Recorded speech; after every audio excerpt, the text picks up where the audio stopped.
वबरकातुहू. கொஞ்சம் எல்லாரும் இன்ஷா அல்லாஹ் கொஞ்சம் அமர்வில் கலந்து கொண்டீங்கன்னா மிக சிறப்பாக இருக்கும். ஜஸாக்கல்லாஹ் ஹைர். பிஸ்மில்லாஹ் அல்ஹம்துலில்லாஹ் வஸ்ஸலாத்து வஸ்ஸலாமு அலா ரசூலுல்லாஹ் நஹ்மதுஹு வ நஸல்லி அலா ரசூலிஹில் கரீம். இந்த கம்யூனியல் சமூக நல்லிணக்க நிகழ்விற்கு வந்திருக்கக்கூடிய அனைவரையும் வரவேற்பதுடன் இந்த எங்களுடைய மேடையை அலங்கரிப்பதற்காக சுப்ரீம் கோர்ட்டுடைய ஜட்ஜ் அவர்கள் இப்ராஹிம் ஹலீஃபுல்லா சாப் அவர்களை மேடைக்கு வரும்படி அன்புடன் அழைக்கின்றேன். ஜஸாக்கல்லாஹ். இப்ராஹிம் ஹலீஃப் சாப் ப்ளீஸ். இந்த நிகழ்ச்சியின் நாயகன் மட்டுமல்ல, எல்லா நிகழ்வுகளுக்கும் நாயகனாக வீற்றிருக்கக்கூடிய எங்கள் அன்பிற்குரிய எங்கள் மண்ணின் மைந்தன் பீட்டர் அல்போன்சன் அவர்களை மேடைக்கு வரும்படி அன்புடன் அழைக்கின்றேன். ऑल इंडिया मिली काउंसिल का जो जॉइंट प्रेसिडेंट मौलाना अनीसुर रहमान साहब का तशरीफ़ ले आई है. मौलाना साहब अब आइए. जज़ाकल्लाह खैर. இந்த மஸ்ஜித் ஜாவித்துடைய தலைவராக இருக்கக்கூடிய மரியாதைக்குரிய எல்கே சையத் அஹமது ஹாஜியார் அவர்களை மேடைக்கு வரும்படி அன்புடன் அழைக்கின்றேன். ஆல் இந்தியா மில்லி கவுன்சில் தமிழ்நாடுடைய தலைவர் இப்னு சவுத் காக்கா அவர்களை மேடைக்கு வரும்படி அன்புடன் அழைக்கின்றேன். எங்களுடைய சிறுபான்மைத்துறை ஆணையத்துடைய வைஸ் சேர்மன் டாக்டர் மஸ்தான் அவர்களை என்றும் இளமையான எங்கள் டாக்டர் மஸ்தான் அவர்களை மேடைக்கு வரும்படி அன்புடன் அழைக்கின்றேன். இந்து அறநிலைத்துறையுடைய ஆலோசகராக இருக்கக்கூடிய சகோதரர் ராமசுப்பிரமணியன் ஐயா அவர்களை மேடைக்கு வரும்படி அன்புடன் அழைக்கின்றேன். तो मौलाना के साथ दिल्ली से हमारे पास यहाँ पर आया हुआ पंडित बिपिन तिवारी साहब तशरीफ़ ले आई है. சென்னை மக்காப்பள்ளியுடைய தலைமை இமாம் ஜமீத் உலமா ஹிந்த் தமிழ்நாடுடைய தலைவர் மௌலானா மன்சூர் காஷிஃபி ஹஜ்ரத் அவர்களை மேடைக்கு வரும்படி அன்புடன் அழைக்கின்றேன்.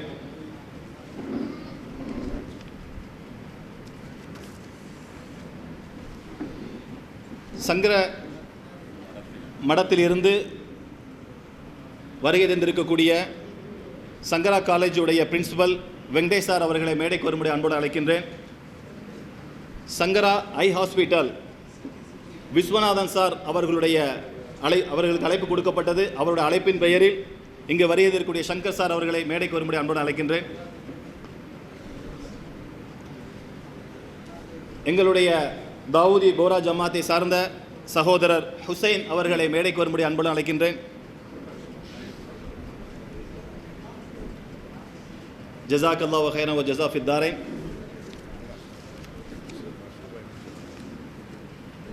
हाजी अशरफ हाजियार அவர்களை மேடைக்கு வரும்படி அன்புடன் அழைக்கின்றேன். வாங்க हाजियार வாங்க. हाजियार வாங்க. आइए आइए आओ आओ भाई आइए.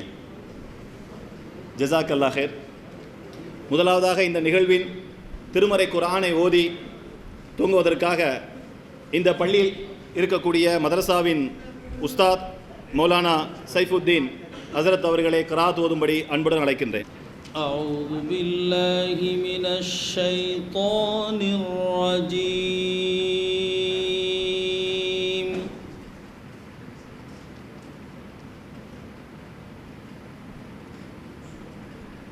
بسم الله الرحمن الرحيم.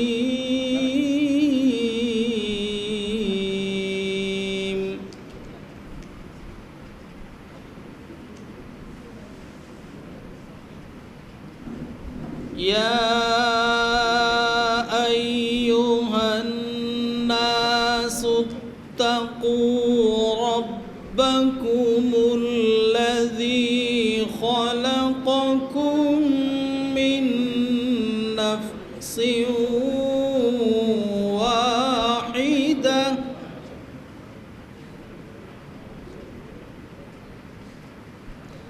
الذي خلقكم من نفس واحدة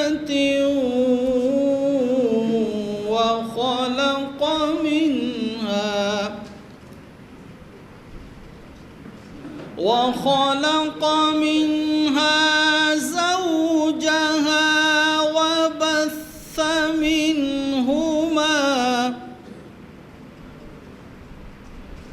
وبث منهما رجالا كثيرا ونساء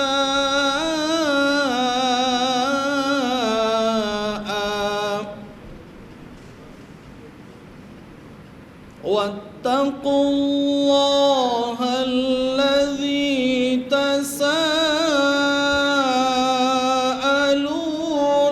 به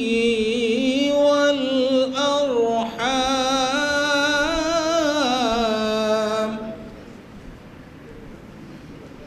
إن الله كان عليكم رقيبا صدق الله العظيم. ஜஸாக்கல்லாஹ் ஹைர். இப்பொழுது ஓதப்பட்ட திருமறை உடைய ஆயாத்திற்கு தர்ஜுமா செய்வதற்காக, அதனுடைய தர்ஜுமாவை உங்கள் முன்னால் வழங்குவதற்காக இந்த பள்ளியுடைய செக்ரட்டரி கவி மா குயில் யூசுப் ஹஜார் அவர்களை மேடைக்கு வரும்படி அன்புடன் அழைக்கின்றேன். அஊது பில்லாஹி மினஷ் ஷைத்தானிர் ரஜீம். பிஸ்மில்லாஹிர் ரஹ்மானிர் ரஹீம். அஸ்ஸலாமு அலைக்கும் வரஹ்மத்துல்லாஹி தஆலா வபரகாத்துஹு. இந்த ஓதப்பட்ட இறைவசனத்தின் தர்ஜுமா கருத்து என்னவென்றால், மனிதர்களே, உங்களை படைத்தவனை நீங்கள் அஞ்சுங்கள். அவன் உங்களை ஒரே மனிதரிலிருந்து படைத்தான். அவரிலிருந்தே அவர் மனைவியையும் படைத்தான். அவ்விருவரிலிருந்தே அதிகமான ஆண்களையும் பெண்களையும் பெருகச் செய்தான். உங்களிடையே நீங்கள் யார் பெயர் சொல்லி உதவி கோருவீர்களோ அந்த அல்லாஹுவையும் இரத்த பாச உறவுகளையும் அஞ்சுங்கள். நிச்சயமாக அல்லாஹ் உங்களை கண்காணிப்பவனாக இருக்கின்றான். மக்களே, உங்களின் இறைவன் ஒருவனே. உங்களின் தந்தையும் ஆதம் என்ற அவரும் ஒருவரே. அறிந்து கொள்ளுங்கள், எந்த ஒரு அரபிக்கும் ஒரு அரபி இல்லாதவரை விட எந்த ஒரு அரபி இல்லாதவருக்கும் ஒரு அரபியை விட எந்தவித மேன்மையும் சிறப்பும் இல்லை. எந்த ஒரு வெள்ளையருக்கும் ஒரு கருப்பரை விடவோ எந்தவித கருப்பருக்கும் ஒரு வெள்ளையரை விடவோ எந்தவித மேன்மையும் இல்லை, சிறப்பும் இல்லை. இறை அச்சம் மட்டுமே ஒருவரின் மேன்மையை நிர்ணயிக்கும்.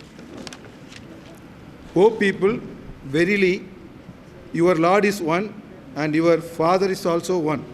Verily there is no superiority of an Arab over a non-Arab, or of a non-Arab over an Arab, or of a white man over a black man, or of a black man over a white man, except in terms of God conscious. Prophet Muhammad sallallahu alaihi wasallam. Assalamu alaikum.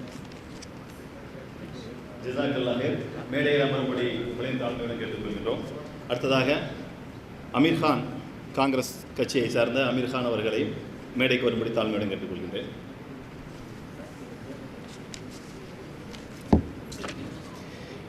இந்த நிகழ்விற்கு வருகை தந்திருக்கக்கூடிய அனைவரையும் வரவேற்கும் விதமாக வரவேற்புரை வழங்கும்படி all India milli கவுன்சிலுடைய தலைவர், Tamil Nadu chapter சகோதரர் இப்னு சவுத் காக்கா அவர்களை வரவேற்புரை வழங்கும்படி தாழ்மையுடன் கேட்டுக்கொள்கின்றேன். பிஸ்மில்லாஹிர் ரஹ்மானிர் ரஹீம். நஹ்மதுஹு நுஸல்லி அலா ரசூலில் கரீம். அளவற்ற அருளாளனும் நிகரற்ற அன்புடையவனுமாகிய அல்லாஹுவின் திருநாமத்தால் ஆரம்பம் செய்கிறேன். புகழ் அனைத்தும் இறைவனுக்கே. சாந்தியும் சமாதானமும் எம்பெருமானார் ஸல்லல்லாஹு அலைஹி வஸல்லம் அவர்கள் மீதும் அவர்கள் குடும்பத்தார் மீதும் தோழர்கள் மீதும் நல்லடியார்கள் மீதும் நம் யாவர் மீதும் உண்டாவதாக. அன்பார்ந்த சான்றோர்களே, பெரியோர்களே, அஸ்ஸலாமு அலைக்கும் வரஹ்மத்துல்லாஹி வபரகாத்துஹு. இறைவனின் சாந்தியும் சமாதானமும் உங்கள் அனைவரும் மீதும் உரித்தாக. இறைவன் அருளால் இன்று மத நல்லிணக்க கம்யூனல் ஹார்மனி மீட் சிறப்பாக நடைபெற்று கொண்டிருக்கிறது. இந்த கூட்டம் வெகு குறைந்த நேரத்தில் ஏற்பாடு செய்யப்பட்டது. ஒரு வாரம் தான் எங்களுக்கு கிடச்சிச்சு. உடனே பீட்டர் அல்ஃபோன்ஸ் சாரை தான் போய் பார்த்தோம். இதை எப்படி ஆர்கனைஸ் பண்ணுறது? இந்த மாதிரி அவங்க ரெண்டு பேருமே இந்தியா பூரா சுற்றிட்டு வராங்க. அனீஸ்வர் ரஹ்மான் காசிமி அவர்கள், அவங்க வந்து மில்லி கவுன்சிலினுடைய அசிஸ்டண்ட் உதவி தலைவர். இப்போ அதெல்லாம் ஆக்டிங் பிரசிடென்ட் அவங்க தான் அப்படி பார்த்தா. அதே நேரத்தில் அவரோட வந்து பண்டிட் பிபின் திவாரி அங்கே உட்காந்துருக்காங்க. அவங்க 2 பேருமே எங்கே ஆரம்பிச்சிருக்கிறாங்க, கவுஹாத்தியில் ஆரம்பித்து கல்கத்தா போய் இப்படி ஒவ்வொரு இடமா ஒரு ஸ்டேட் ஹெட்டுடைய எல்லா ஊருக்கும் போயிட்டு நேற்று முந்தா நாள் ஹைதராபாத்தில் இருந்தாங்க, நேற்று வந்து மெட்ராஸுக்கு வந்தாங்க. அப்போ எங்களுக்கு ஒரு வீக்குக்கு முன்னால் தான் அந்த இது கிடச்சிச்சு. அதனால் அந்த குறுகிய காலத்தில் நம்ம இதை ஆர்கனைஸ் பண்ணோம். அதே நேரத்தில் இந்த வந்து ஒரு ஹார்மோனி மீட்டை வந்து ஒரு ஹாலில் வைக்கிறத விட ஒரு பள்ளிவாசலில் வைக்கிறது, மஸ்ஜிதில் வைக்கிறது தான் உண்மையான மத நல்லிணக்கமாக இருக்க முடியும், ஒரு கம்யூனல் ஹார்மோனியாக இருக்க முடியும். அப்படிங்கிற அடிப்படையில் தான் நம்ம எல்கே சேதாம் அவர்களை வந்து பார்த்தோம், செக்ரட்டரி யூசுப் பாயும் பார்த்தோம். அவங்களும் உடனே இதற்கென்று ஏற்றுக்கொண்டார்கள். ஏன்னா அப்போ தான் வந்து எல்லோரும் வந்து பார்க்க முடியும். இந்த மாதிரி நிறைய இடங்களில் என்ன செய்யிருக்கிறாங்கன்னா, ஹாங்காங்லாம் பார்த்திங்கன்னா ஓப்பன் ஹவுஸ்னு வச்சுருக்காங்க. நிறைய முஸ்லீம் அல்லாத ஆளுகளை வந்து பள்ளிவாசலுக்கு கூப்பிட்டு வராங்க. கூப்பிட்டு வந்து நம்ம என்ன பண்ணுறோம் அப்படின்னு தெரியணும். இப்போ நேற்று கூட நாங்கள் வந்து காஞ்சி சங்கராச்சாரியை போய் பார்க்கும்போது அவங்க என்ன சொன்னாங்க, நம்மளுக்கு இடையில் ஒரு புரிந்துணர்வு இருக்கணும், அது இல்லாமல் போயிடுச்சு. முதல்ல வந்து இன்றைக்கு உள்ள இளைஞர் சமுதாயம்லாம் எங்கேயோ போயிட்டு இருக்கிறாங்க, அவங்களுக்கு மார்க்கத்தை பற்றி உள்ள ஞானம் இல்லை, ஒழுக்க விளம்பங்கள் தெரியலை. அதனால் அதற்கென்று முழு பெரிய எஃபர்ட் எடுக்கணும். ஒவ்வொரு அதாவது மாணவர்கள் இளைஞர்கள் எல்லோருமே அவருடைய மார்க்கத்தை நல்லா தெரிஞ்சாலே போதும். அதற்கு பிறகு நம்ம என்ன செய்யலாம், நம்மளுக்குள்ள டயலாக் வைக்கலாம். நீங்கள் வச்சுருக்கிற மாதிரி சர்ச்சில் ஒரு நாள் வைக்கலாம், அதுக்கப்புறம் டெம்பிளில் ஒரு நாள் வைக்கலாம். இப்படி வச்சு நம்ம என்ன செய்யலாம், இதற்குன்னு ஒரு ஆக்ஷன் கமிட்டியை போட சொல்லியிருக்கிறாங்க. 10 நாளையில் வேறு கூப்பிட்ருக்காப்புல. இதை நம்ம நல்ல இதில் செய்யணும், இது கண்டிப்பாக காலத்தின் கட்டாயம். ஸோ அந்த அடிப்படையில் தான் இந்த கூட்டம் செய்யப்பட்டுச்சு. அதே நேரத்தில் இந்த கூட்டத்துக்கு தலைமை தாங்குவதற்கு உடனே நாங்கள் கேட்ட உடனே சீஃப் கெஸ்ட்டாக இருக்கிறதுக்கு சம்மதித்த பீட்டர் அல்ஃபோன்ஸ் அவர்களை வருக என வரவேற்கிறேன். அதற்கு அடுத்து டாக்டர் மஸ்தான் அவர்கள், நாங்கள் நேரில் போய் கூட கூப்பிடலை, டெலிஃபோனில் சொன்னோம், இல்லை நீங்கள் வர தேவையில்லை, இதே போதும். நாங்கள் எங்களுக்கு பல அந்த பொலிட்டிக்கல் மீட்டில் வந்து பல தடவை பரிச்சயப்பட்ட ஆள், அதனால் நீங்கள் வர வேணாம் அப்படின்ற எங்களுடைய சிரமத்தை குறைச்சி உடனே வந்து இந்த இதற்கு வர்றதுக்கு இசைந்ததுக்கு அவர்களையும் வருக என வரவேற்கிறேன். அதுக்கு அடுத்து அனிசூர் ரஹ்மான் அவங்க வந்து இவ்வளோ கஷ்டப்பட்டு இந்த வயசுலேயும் நம்ம மக்கள் மத்தியில் ஒரு மத நல்லிணக்கம் ஏற்படணும், கம்யூனல் ஹார்மனி ஏற்படணும்னு சொல்லி அவர்களோடு சேர்ந்து வந்திருக்கக்கூடிய பண்டிட் பிபின் திவாரி அவர்களையும் வருக என வரவேற்கிறேன்.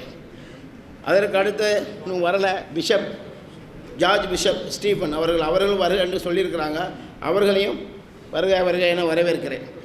அதற்கு அடுத்து ராமசுப்ரமணியம் அவர்கள் நாங்கள் வந்து கேட்ட உடனே ஒத்துக்கிட்டாங்க, இப்படிப்பட்ட ப்ரோக்ராம் கண்டிப்பாக தேவை, கண்டிப்பாக செய்யுங்க, இதே மாதிரி நிறைய செய்ய வேண்டியது இருக்குது அப்படின்னு சொல்லி உடனே நம்ம யூசுப் பாய் பேசினாங்க. உடனே அதை அக்செப்ட் பண்ணி அவங்களுக்கும் நாங்கள் வருக வரவேற்கிறோம். அதுக்கு பிறகு பிபின் திவாரி சொல்லிட்டேன். அப்புறம் நம்மளுடைய மௌலானா முகமது கான்ஃபர் அவங்க தான் நம்மளுடைய கைடு, அவங்களும் வரவேற்கக்கூடாது, நம்ம கையை பிடிச்சி கூட்டிகிட்டு போகிறதே அவங்க தான். ஏன்னா வந்து காஞ்சி சங்கராச்சாரிட்ட அப்பாயின்மெண்ட் எடுத்ததுக்கே அவங்க தான் மெயின் காரணம். அங்கே வந்து ஒரு சின்ன விஷயம் தெரிஞ்சுக்கிடணும். அங்கே ஒரு பெரியவர் இருக்கார், முஸ்லீம் ஆள், யூசுப் பாயின்னு சொல்லிட்டு. அவர் வந்து பெரியவர், அதாவது இப்போ இருக்கக்கூடியவரை விட முன்னால் பெரியவாள்னு சொல்லுவாங்க, ஜெயேந்திர சுவாமி. அவருக்கும் தொடர்பு உங்களுக்கு எப்படிங்க தொடர்பு வந்துச்சுன்னு கேட்டேன். அவர் வந்து ஜெயேந்திர சுவாமிகள் வந்து என்ன செய்வாங்கன்னா, ஒரு குளத்தில் குளிக்க போவாங்களாம். அந்த குளத்துக்கு போகிறதுக்கு ரொம்ப சுற்றி போக வேண்டிய இருந்துருக்கு. அப்போ இவங்கள்ட்ட சொல்லியிருக்காங்க, நீங்கள் ஒரு 4 அடி குடித்தீங்கன்னா நான் பக்கத்தில் நடந்து போயிடுவேன் அப்படின்னு சொல்லி. அவர் 4 அடி என்ன 10 அடி எடுத்துக்கிடுங்கன்னு சொல்லி கொடுத்துட்டாராம். அதிலேருந்து அவங்களோட உள்ள தொடர்பு எப்படின்னு சொன்னால், எந்த ஒரு முஸ்லீம்கள் வந்தாலும் அவரை கூப்பிட்டு கண்ணியப்படுத்துகிறாங்க, அந்த அளவுக்கு இருந்திருக்கு. இப்போ நம்ம ஜஸ்டிஸ் இஸ்மாயில் வந்து போயிருக்கும்போது இவங்க வந்திருக்காப்புல, நீங்கள் வாங்க அப்படின்னு கூப்பிட்டு, இப்போ அதனால் அவருக்கு அந்த அளவுக்கு ஒரு க்ளோஸான ஒரு தொடர்பு இருக்கார். அதனால தான் எங்களுக்கும் அப்பாயின்மெண்ட்டு ஒரு ஈஸியாக கிடச்சிருக்குன்னு நினைக்கிறேன்.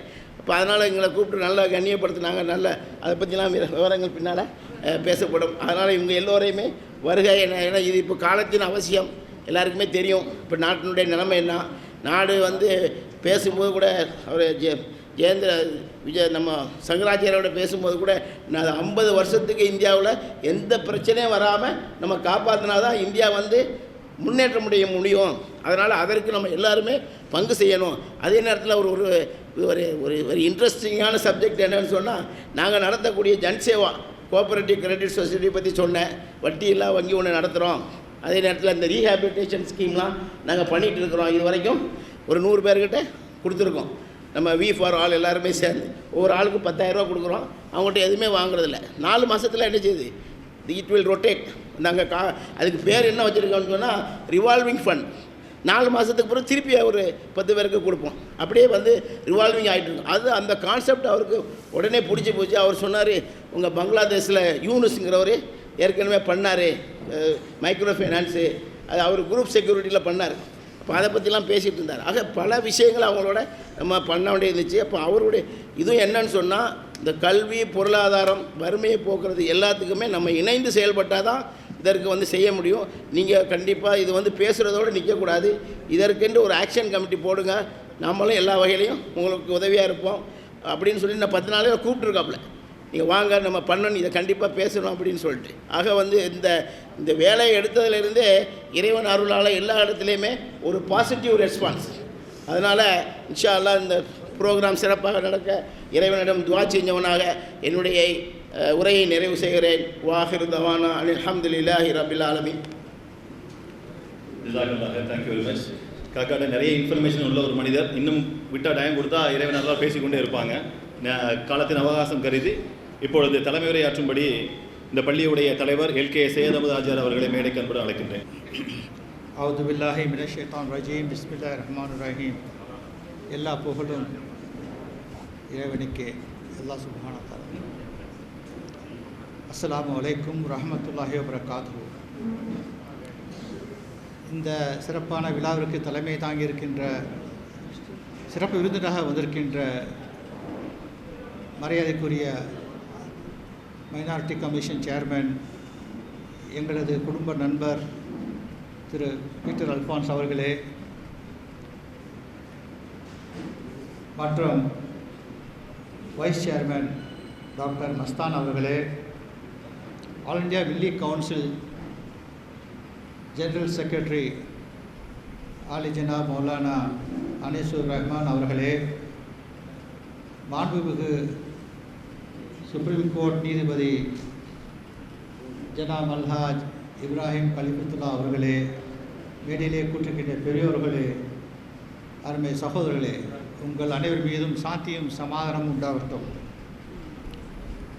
ஜஸ்ட் ஒரு வாரத்துக்கு முன்னாடி இப்னு சவுத் திடீர்னு ஃபோன் பண்ணி இந்த மாதிரி ஜெனரல் செக்ரட்டரி மௌலானா சாப் வர்றாங்க, நம்ம ஒரு கம்யூனல் ஹார்மனி மீட்டிங் ஒன்று ஏற்பாடு செய்யணும், அதுக்கு உங்கள் இடத்த பள்ளிவாசலில் இந்த வளாகத்தை நீங்கள் தரணும், எங்களுக்கு உதவி பண்ணணும் அப்படின்னு சொல்லி கேட்டார். உடனடியாக நானும் செயலாளரும் சேர்ந்து இந்த கேம்பஸ், இந்த பள்ளிவாசல் எப்போதும் உங்களுக்கு திறந்திருக்கும், எல்லா நல்ல காரியங்களுக்கும் இது திறந்திருக்கும் என்று நான் சொன்னேன். அது மட்டுமல்ல, பள்ளிவாசல் மட்டுமல்ல, எங்களுடைய இதயங்களும் திறந்திருக்குது நல்ல காரியங்களுக்கு என்பதை இங்கே தெரிவித்துக் கொள்ள இருக்கிறேன். உண்மையிலே முதற்கண் எனது அன்பான வாழ்த்துக்களும் பாராட்டுக்களும் Chennai chapter all India Milli கவுன்சிலுக்கு நான் தெரிவிக்க விரும்புகின்றேன். இந்த மாதிரி ஒரு நல்லிணக்க கூட்டம் இந்த காலகட்டத்தில் மிக அவசியம், தேவைதான். இந்த தேவையை அறிந்து கொண்டு புரிந்து கொண்டு ஜனாப் மௌலானா சாப் அவர்கள் national level communal harmony mission அதில் ஏற்பட்டு இன்று தமிழ்நாட்டுக்கு சென்னை விஜயம் செய்திருக்கிறார்கள். இதற்கு முன்னால் பேசிய தலைவர் இப்னு சவுத் அவர்கள் சொன்னது போல் நேற்று காஞ்சி மட்டுக்கு போயிருக்கார்கள் மற்றும் ஏனைய மதக்குருகளை சந்தித்திருக்கார்கள். நல்ல ஒரு ரெஸ்பான்ஸ் நமக்கு கிடைச்சிருக்குது. இன்ஷா அல்லாஹ் இந்த உறவு மேலும் மேலும் நீடிக்க வேண்டும் என்பதை நான் ஆவலுடன் எதிர்பார்த்து கொண்டிருக்கின்றோம். நல்லிணக்கம் என்றால் அது நமது நட்பை உருவாக்கும், அன்பை அதிகரிக்கும், உறவுகளை உருவாக்கும், அமைதியை நிலைநாட்டும். இதுதான் மத நல்லிணக்கம். இது முஸ்லீம் தான் செய்யணும் இல்லை, கிறிஸ்டானி தான் செய்யணும் இல்லை, எல்லா மதத்தினர்களும் இந்த மத இணக்கத்தை ஏற்படுத்த வேண்டும். அப்பொழுதுதான் மத நல்லிணக்கம் ஏற்படும். வெறும் கூட்டத்தால் மட்டுமே இந்த மத நல்லிணக்கம் ஏற்பட்டு விடாது. மத நல்லிணக்கம் நமது இதயத்தில் உருவாக வேண்டும். இந்த இதயத்தில் இருந்தால்தான், உருவாகினால்தான் அது நிலைத்து நிற்குமே தவிர, வெறும் கூட்டத்தை போட்டுவிட்டு கலைந்து விட்டால் சாப்பிட்டோம் கலைந்தோம் என்று இருந்தால் அது நல்லிணக்கம் ஏற்படவே செய்யாது. ஆகவே நம்ம இப்னு சவுத் அவர்கள் சொன்ன மாதிரி, காஞ்சி பெரியவர்கள் அவர்கள் சிபாரிசு செய்த மாதிரி மேற்கொண்டும் நாம் இதை தொடர்ச்சியாக எடுத்து ஒரு நல்ல ஒரு கவுன்சில் ஒன்று அமைச்சு நம்ம அது குறிப்பாக இளைஞர்களை, ஸ்டூடெண்ட்ஸ்களை ஏற்பாடு செய்து நாம் இதை மேலும் மேலும் அதிகரித்து கொண்டு போய்கிட்டே இருக்க வேண்டும். மத நல்லிணக்கம் என்றால் ஒரு சில தவறான கருத்துக்களையும் நம் மனசிலே இருக்கின்றது. மத இணக்கம் என்றால் அது நமது மதத்துக்கு அது ஒரு இழிவு கொண்டு வந்துடும் என்று சிலர்கள் நினைக்கலாம். ஆனால் அது அப்படி இல்லை, மாறாக அது உயர்த்த தான் செய்யும். இந்த காலகட்டத்தில் இப்போது நாம் வாழ்ந்து கொண்டு இருக்கிற காலத்தில் மத இணக்கம் இல்லாமல் ஒரு நாடும் இருக்க முடியாது. மனிதர்கள் வாழ முடியாது, ஒற்றுமையாக வாழ முடியாது. இது சொல்லப்போனால் அரேபியா நாடு, சவுதி அரேபியா நாடுக்கு உப்பு வெளிநாட்டிலிருந்து தான் வருது, காய்கறிகள் வெளிநாட்டிலிருந்து தான் வருது. சவுதி அரேபியாவில் தான் ஆயில் உலகம் பூரா போகுது. இப்படி ஒன்றுக்கு ஒன்று நாம் நம்பி பிணைந்து இருக்கின்றோம். அந்த மத இணக்கத்தினால்தான் நாம் ஒன்று பிணைந்து இருக்கின்றோம். மத இணக்கம் மட்டும் இல்லாவிட்டால் இது உலகத்தில் நாம் வாழவே முடியாது என்பதை நாம் தெரிந்து கொள்ள வேண்டும். எனக்கு இந்தியா என்பது உண்மையிலே ஒரு பெரிய மதிப்புக்குரிய நாடு, பெருமைப்படக்கூடிய நாடு. நாம் இந்தியர்கள் என்று சொல்லும்போது நாம் அனைவரும் பெரும் மகிழ்ச்சி அடைய வேண்டும், பெருமை கொள்ள வேண்டும். மற்ற உலகத்தில் வாழ்கின்ற மனிதர்களை விட இந்தியர்கள் மிகவும் சிறந்தவர்கள். நான் எதை சொல்லுகின்றேன், இது ஒரு ஆதாரத்தோடு தான் நான் சொல்கிறேன் உங்களுக்கு. ஏண்டா இந்தியாவில் தான் பல மதங்கள் இருக்கிறது, பல பல கலாச்சாரங்கள் இருக்கிறது, பல நட உடை பாவனைகள் எல்லாம் வித்தியாசமாக இருக்கிறது. இந்த பக்கம் ஒரு 200 கிலோமீட்டர் போனால் கர்நாடகா பார்டர் வந்துடுது. அந்த கர்நாடகா பாஷை வேறு, மொழி வேறு, நடத்தைகள் வேறு, செயல்பாடுகள் வேறு, கல்ச்சர்கள் வேறு. இந்த பக்கம் போனால் ஆந்திரா வந்துடுது, அங்கே தெலுங்கு, அங்கே நடைமுறைகள் வேறு, எல்லாம் வேறு. இன்னொரு பக்கம் போனால் கேரளா வந்துடுது. ஸோ இப்படி பார்க்கும்போது ஒரு 200 கிலோமீட்டர் 150 கிலோமீட்டர் போனாவே பிற மாநிலங்கள் வந்துடுது, பல கலாச்சாரங்கள் இருக்குது. இருந்தாலும் நாம் அனைவரும் ஒற்றுமையாக வாழ்ந்து கொண்டிருக்கின்றோம். அதுதான் நான் சிறந்தவர்கள் என்று சொல்கிறேன். குறிப்பாக நீங்கள் அமெரிக்காவை எடுத்துக்கொள்ளுங்கள். அமெரிக்காவில் 1 லாங்குவேஜ் 1 ரிலிஜன், ஆங்கிலம் தான் அவங்களுடைய லாங்குவேஜ், கிறிஸ்டியானிட்டி தான் அவங்களுடைய மதம். பாகிஸ்தானை எடுத்துக்கொள்ளுங்கள், 1 லாங்குவேஜ் 1 ரிலிஜன், உருது, இஸ்லாம். அரேபியா எடுத்துக்கொள்ளுங்கள், அதே மாதிரி தான். சைனாவே எடுத்துக்கொள்ளுங்கள், சைனீஸ் ஒரே லாங்குவேஜ், ஒரே மதம், புத்த மதம். இப்படித்தான் இருக்கிறது. அவர்கள் ஒற்றுமையால் இருப்பது ஒன்றும் பெரிய ஒரு பெருமைப்படக்கூடிய விஷயம் இல்லை. எல்லாம் ஒரே இதில் தான் இருக்கிறாங்க. ஆனால் நாம் இங்கே எல்லா கலாச்சாரங்களையும் வச்சு, எல்லா மொழிகளையும் வச்சு, எல்லா விதங்களையும் வச்சு நாம் ஒன்றா இருக்கிறோம்னா அது பெரிய விஷயம். அதனால தான் நம்ம உலகத்திலே நம்ம இந்தியர்கள் மிக சிறந்தவர்கள் என்று நான் கூறினேன். இப்போது யுனைடெட் ஸ்டேட்ஸ் ஆஃப் அமெரிக்கான்னு சொல்லுவாங்க. எல்லா ஸ்டேட்ஸும் யுனைட்டடாக இருக்குது, அதனால் யுனைடெட் ஸ்டேட்ஸ் ஆஃப் இல்லை. நம்மளை இந்தியான்னு சொல்கிறாங்க. இன்னும் சொல்லப்போனால், ஆக்சுவலி சொல்லப்போனால் நாம் தான் united state of India, united states of India, யுஎஸ்ஐன்னு நம்ம சொல்கிறோம் இந்தியாவை. நாம் தான் எல்லோரும் ஒற்றுமையாக இருக்கோம், யுனைட்டடாக இருக்கிறோம். அதனால் நம்மளை யுனைடெட் ஸ்டேட்ஸ் ஆஃப் இந்தியான்னு கூப்பிட்டாவே தப்பு இல்லை. ஸோ அதிக பேச நேரம் இல்லை. இப்னு சவுத் வார்னிங் கொடுத்துட்டாரு, நீங்கள் ரொம்ப நேரம் பேசக்கூடாது, 2 நிமிஷத்துக்கு மேலே பேசக்கூடாதுன்னு சொன்னார். ஆகவே இந்த ஏற்பாடு செய்த இப்னு சவுத் அவர்களுக்கு எனது மனமார்ந்த வாழ்த்துக்கள். இங்கே வருகை கொடுத்துக்கிட்ட அனைவர்களுக்கும் எனது வாழ்த்துக்கள், எனது நன்றிகளையும் அவர்களுக்காக தெரிந்து கொள்கிறேன். எங்கள் பள்ளிவாசலுக்கு வந்திருக்கிறீங்க நீங்கள் எல்லாரும், உங்களுடைய அன்பும் பராமரிப்பும் எங்களுக்கு அவசியம் தேவை என்று சொல்லிக்கொண்டு உங்களிடம் விடைபெறுகிறேன். நன்றி. அஸ்ஸலாமு அலைக்கும் ரஹ்மத்துல்லாஹி வபரகாத்துஹு. ஜஸாக்கல்லாஹ் ஹைர். வந்திருக்கக்கூடிய விருந்தினர்களுக்கு கண்ணியப்படுத்தும் விதமாக டாக்டர் மஸ்தான் அவர்களுக்கு பொன்னாடை போர்த்தும்படி அப்துல் ரஹீம் பட்டேல் சாப் அவர்களை அன்புடன் அழைக்கின்றேன். நேரத்தின் அருமை கருதி கொஞ்சம் விரைவாக நம்ம இந்த வேலையை முடிச்சிட்டோம் அப்படின்னு சொன்னால் இன்ஷா அல்லாஹ் அடுத்தடுத்த விஷயங்களுக்கு பயணமாகி கொள்ளலாம்.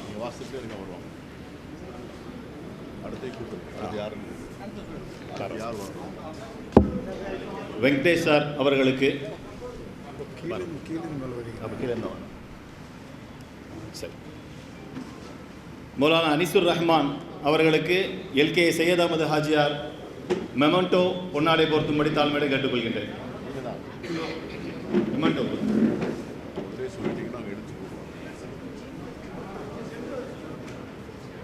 அடுத்ததாக அண்ணன் பீட்டர் அல்போன்சன் அவர்களுக்கு இப்னு சவுது காக்கா நினைவு பரிசு வழங்கும்படி தாழ்மையுடன் கேட்டுக்கொள்கின்றேன்.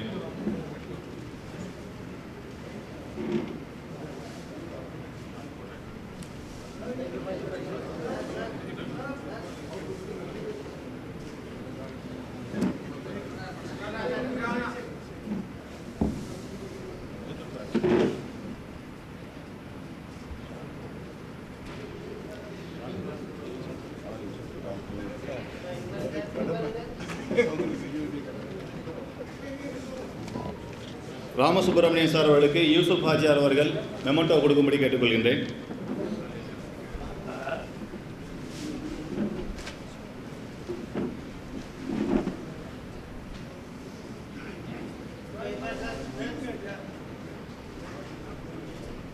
மெமண்டோ கொடுங்க.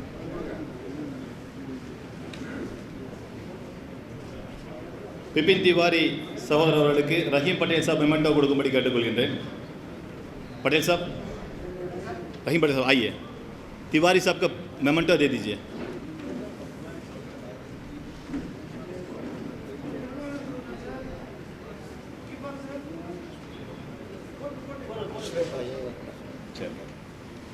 மௌலானா மன்சூர் சாப் அவர்களுக்கு கண்ணியம் செய்யும் விதமாக எங்களுடைய ட்ரெஷரர் ரியா சாப் அவர்கள் பொன்னாடை வழங்கும்படியும் மெமெண்டோ கொடுக்கும்படி கேட்டுக்கொள்கின்றேன்.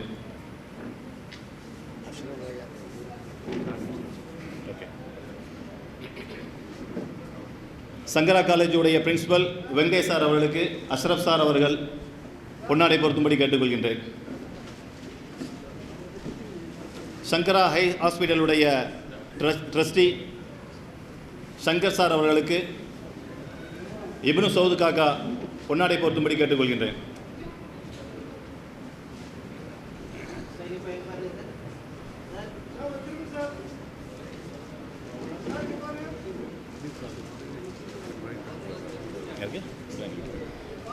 எங்களுடைய இப்ராஹிம் खलीफुल्लाह साहब அவர்களுக்கு முனீர் சாப் அவர்கள் பொன்னாடை வழங்கும்படி கேட்டுக்கொள்கின்றேன்.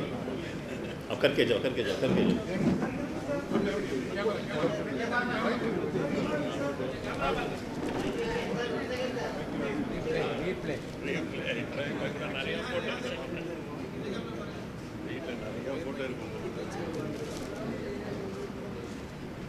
சங்கர் சார் அவர்களுக்கு பொன்னாடை பொருத்தும்படி முனீர் சார் அவர்களை கேட்டுக்கொள்கின்றேன். ஹுசைன் சாஹிப் போரா ஜமாத் தௌதி ஜமாத்துடைய சகோதரர் அவர்களுக்கு ரியா சார் பொன்னாடை போடுங்க. அம்ஜத் பாய் வாங்க. அம்ஜத் பாய் வாங்க. வெளிப்பட்டது வேறு கேட்டுக்கோங்க. வேறு வெளிப்பட்டது கேட்டுக்கோங்க.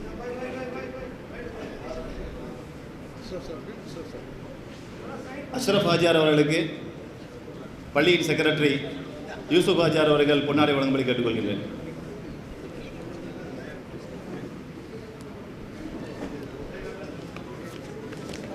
Thank you very much. வேறு அமீர் கான் அவர்களுக்கு அம்ஜத் கான் அவர்கள் பொன்னாடை வைத்தும்படி கேட்டுக்கொள்கிறேன்.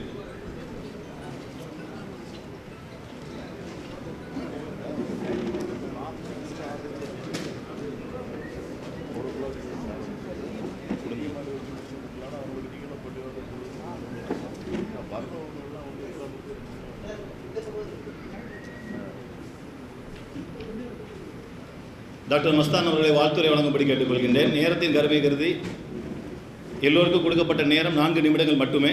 அதற்குள் இன்ஷா அல்லாஹ் தங்களுடைய வார்த்தைகளை முடித்துக் கொள்ளும்படி தாழ்மையுடன் கேட்டுக்கொள்கின்றேன். அஸ்ஸலாமு அலைக்கும். அன்பார்ந்த அகில இந்திய மில்லி கவுன்சிலுடைய தமிழ்நாடு கிளையும் அண்ணாநகர் ஜாவித் மஸ்ஜிதும் இணைந்து நடத்துகின்ற இந்த மத நல்லிணக்க சந்திப்பிற்கு தலைமை ஏற்றிருக்கும் அருமை அண்ணன் எல்கே சையத் அஹமது அவர்களே, வரவேற்புரை ஆற்றியிருக்கக்கூடிய அருமை அண்ணன் இப்னு சவுத் அவர்களே,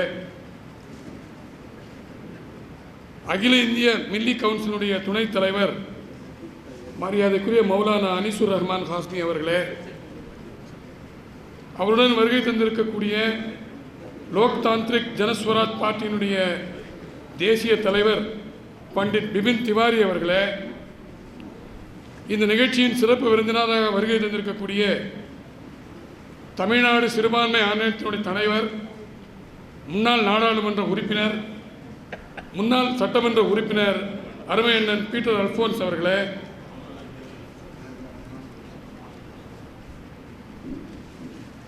தமிழக அரசினுடைய இந்து அறநிலையத்துறையினுடைய உறுப்பினர் அருமை சகோதரர் ராமசுப்ரமணியம் அவர்களே, வருகை தந்திருக்கக்கூடிய மௌலானா முகமது மன்சூர் ஹாஸ்மி அவர்களே, இறுதியாக நன்றியுரை வழங்க இருக்கின்ற இந்த பள்ளிவாசலுடைய செயலாளர் அருமை சகோதரர் முகமது யூசுப் அவர்களே, வருகை தந்திருக்கக்கூடிய பெரியோர்களே, உங்கள் அனைவருக்கும் முதற்கண் என்னுடைய நன்றியை தெரிவித்துக் கொள்ளுகின்றேன். இந்த சந்திப்பானது இந்த சிறிய அரங்கத்திலே நடந்தாலும் கூட இது ஒரு சிறப்பான சந்திப்பு, மிகவும் பெருமை வாய்ந்த சந்திப்பு. பல ஆயிரம் ஆண்டுகள் பழமையான அகில இந்தியாவிலே அமைக்கப்பட்ட 8 பீடங்களில் ஒரு பீடமான சங்கர மடத்திலிருந்து சங்கர மடத்தினுடைய பிரதிநிதியாக சங்கரர் வந்திருக்கிறார். அதே போல நாடெல்லாம் மத நல்லிணக்கத்தை போற்றுவதற்காக மில்லி கவுன்சில் செயல்பட்டு கொண்டிருக்கின்ற இந்த நேரத்திலே தமிழ்நாட்டினுடைய கிளையானது இப்படிப்பட்ட ஒரு சிறப்பான சந்திப்பை ஏற்பாடு செய்து நடத்துவது உண்மையிலேயே இது காலத்தின் கட்டாயம் என்றுதான் சொல்ல வேண்டும். இன்றைக்கு இது மிகவும் தேவையான ஒன்றாக இருக்கிறது. லக்கும் தீனுக்கும் வலிய தீன் என்றுதான் திருக்குறான் நமக்கு போதிக்கின்றது. அவரவருடைய மார்க்கம் அவரவருக்கு. யார் எந்த மார்க்கத்திலே பிறந்திருந்தாலும் அந்தந்த மார்க்கத்திலே சொல்லப்பட்டிருக்கின்ற வழிமுறைகளை, நெறிமுறைகளை, அறநெறிகளை பின்பற்றி வாழ்ந்தாலே உலகத்திலே அன்பும் சமாதானமும் மனித நேயமும் உயர்ந்து ஓங்கும் என்பதுதான் அனைத்து பெரியவர்களும் சொல்லியிருக்கக்கூடிய போதனையாகும். இந்த சிறப்பான விழாவிற்கு நம் அனைவரின் அன்பிற்கும் மரியாதைக்கும் உரிய முன்னாள் நீதி அரசர் அண்ணன் இப்ராஹிம் கலிஃபுல்லா அவர்கள் வந்திருக்கிறார்கள். அண்மையிலே மாண்புமிகு தமிழக முதல்வரால் போலீஸ் கமிஷன் என்று சொல்லக்கூடிய காவல்துறை ஆணையத்தின் உறுப்பினராக நியமிக்கப்பட்டிருக்கக்கூடிய அண்ணன் அலாவுதீன் ஐஏஎஸ் அவர்கள் இங்கே வந்திருக்கிறார்கள். இப்படி நாம் அனைவரும் இங்கே கூடியிருப்பது மத நல்லிணக்கத்தை, எம்மதமும் சம்மதம் என்கின்ற ஒரு பெருமைக்குரிய தத்துவத்தை இந்த நாட்டு மக்களிடையே பரப்ப வேண்டும் என்ற உயர்ந்த நோக்கத்தோடு தான் நாம் இங்கே கூடியிருக்கிறோம். இந்தியா என்பது பல்வேறு மொழிகளை பேசுகின்ற, பல்வேறு கலாச்சாரங்களை பின்பற்றுகின்ற, பல்வேறு மதங்களையும் மார்க்கங்களையும் பின்பற்றுகின்ற, பல்வேறுபட்ட மக்களை ஒன்றிணைக்கின்ற ஒரு நாடு. India shall be an union of states. India என்பது பல மாநிலங்களின் ஒன்றியம். யூனிட்டி இன் டைவர்சிட்டி, வேற்றுமையில் ஒற்றுமை என்பதுதான் இந்த நாட்டினுடைய தனிப்பெரும் பெருமை.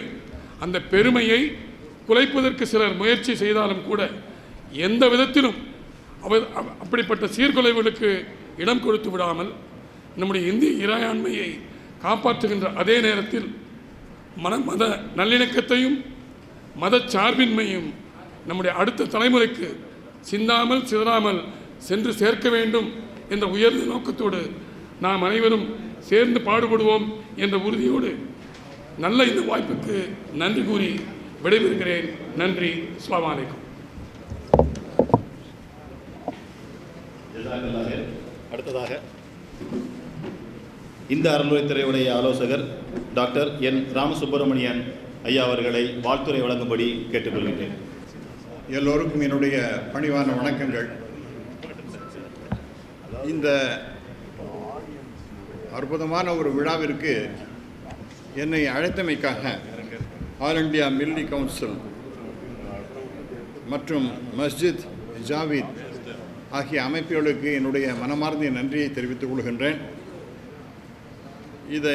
இந்த விழாவிற்கு தலைமையேற்று நடத்துகின்ற திரு சையத் அகமத், வரவேற்புரை நிகழ்த்திய இன்பு சவுட், தலைமை ஏற்று நடத்துகின்ற மௌலானா அனிசூர் ரஹ்மான், என்னுடைய மதிப்பிற்கும் மரியாதைக்கும் மிகுந்த அன்பிற்கும் உரிய திரு பீட்டர் அல்ஃபோன்ஸ், டாக்டர் மஸ்தான், ரெவரண்ட் ஜார்ஜ் ஸ்டீஃபன், பண்டிட் பிபின் திவாரி, மௌலானா முகமது மன்சூர் மற்றும் அமீர் கான், முகமது யூசுஃப் போன்ற அனைவருக்கும், நான் யாராவது பேரை விட்டுருந்தேன்னா மன்னிக்கும். ஆகவே ஜஸ்டிஸ் கலிஃபுல்லா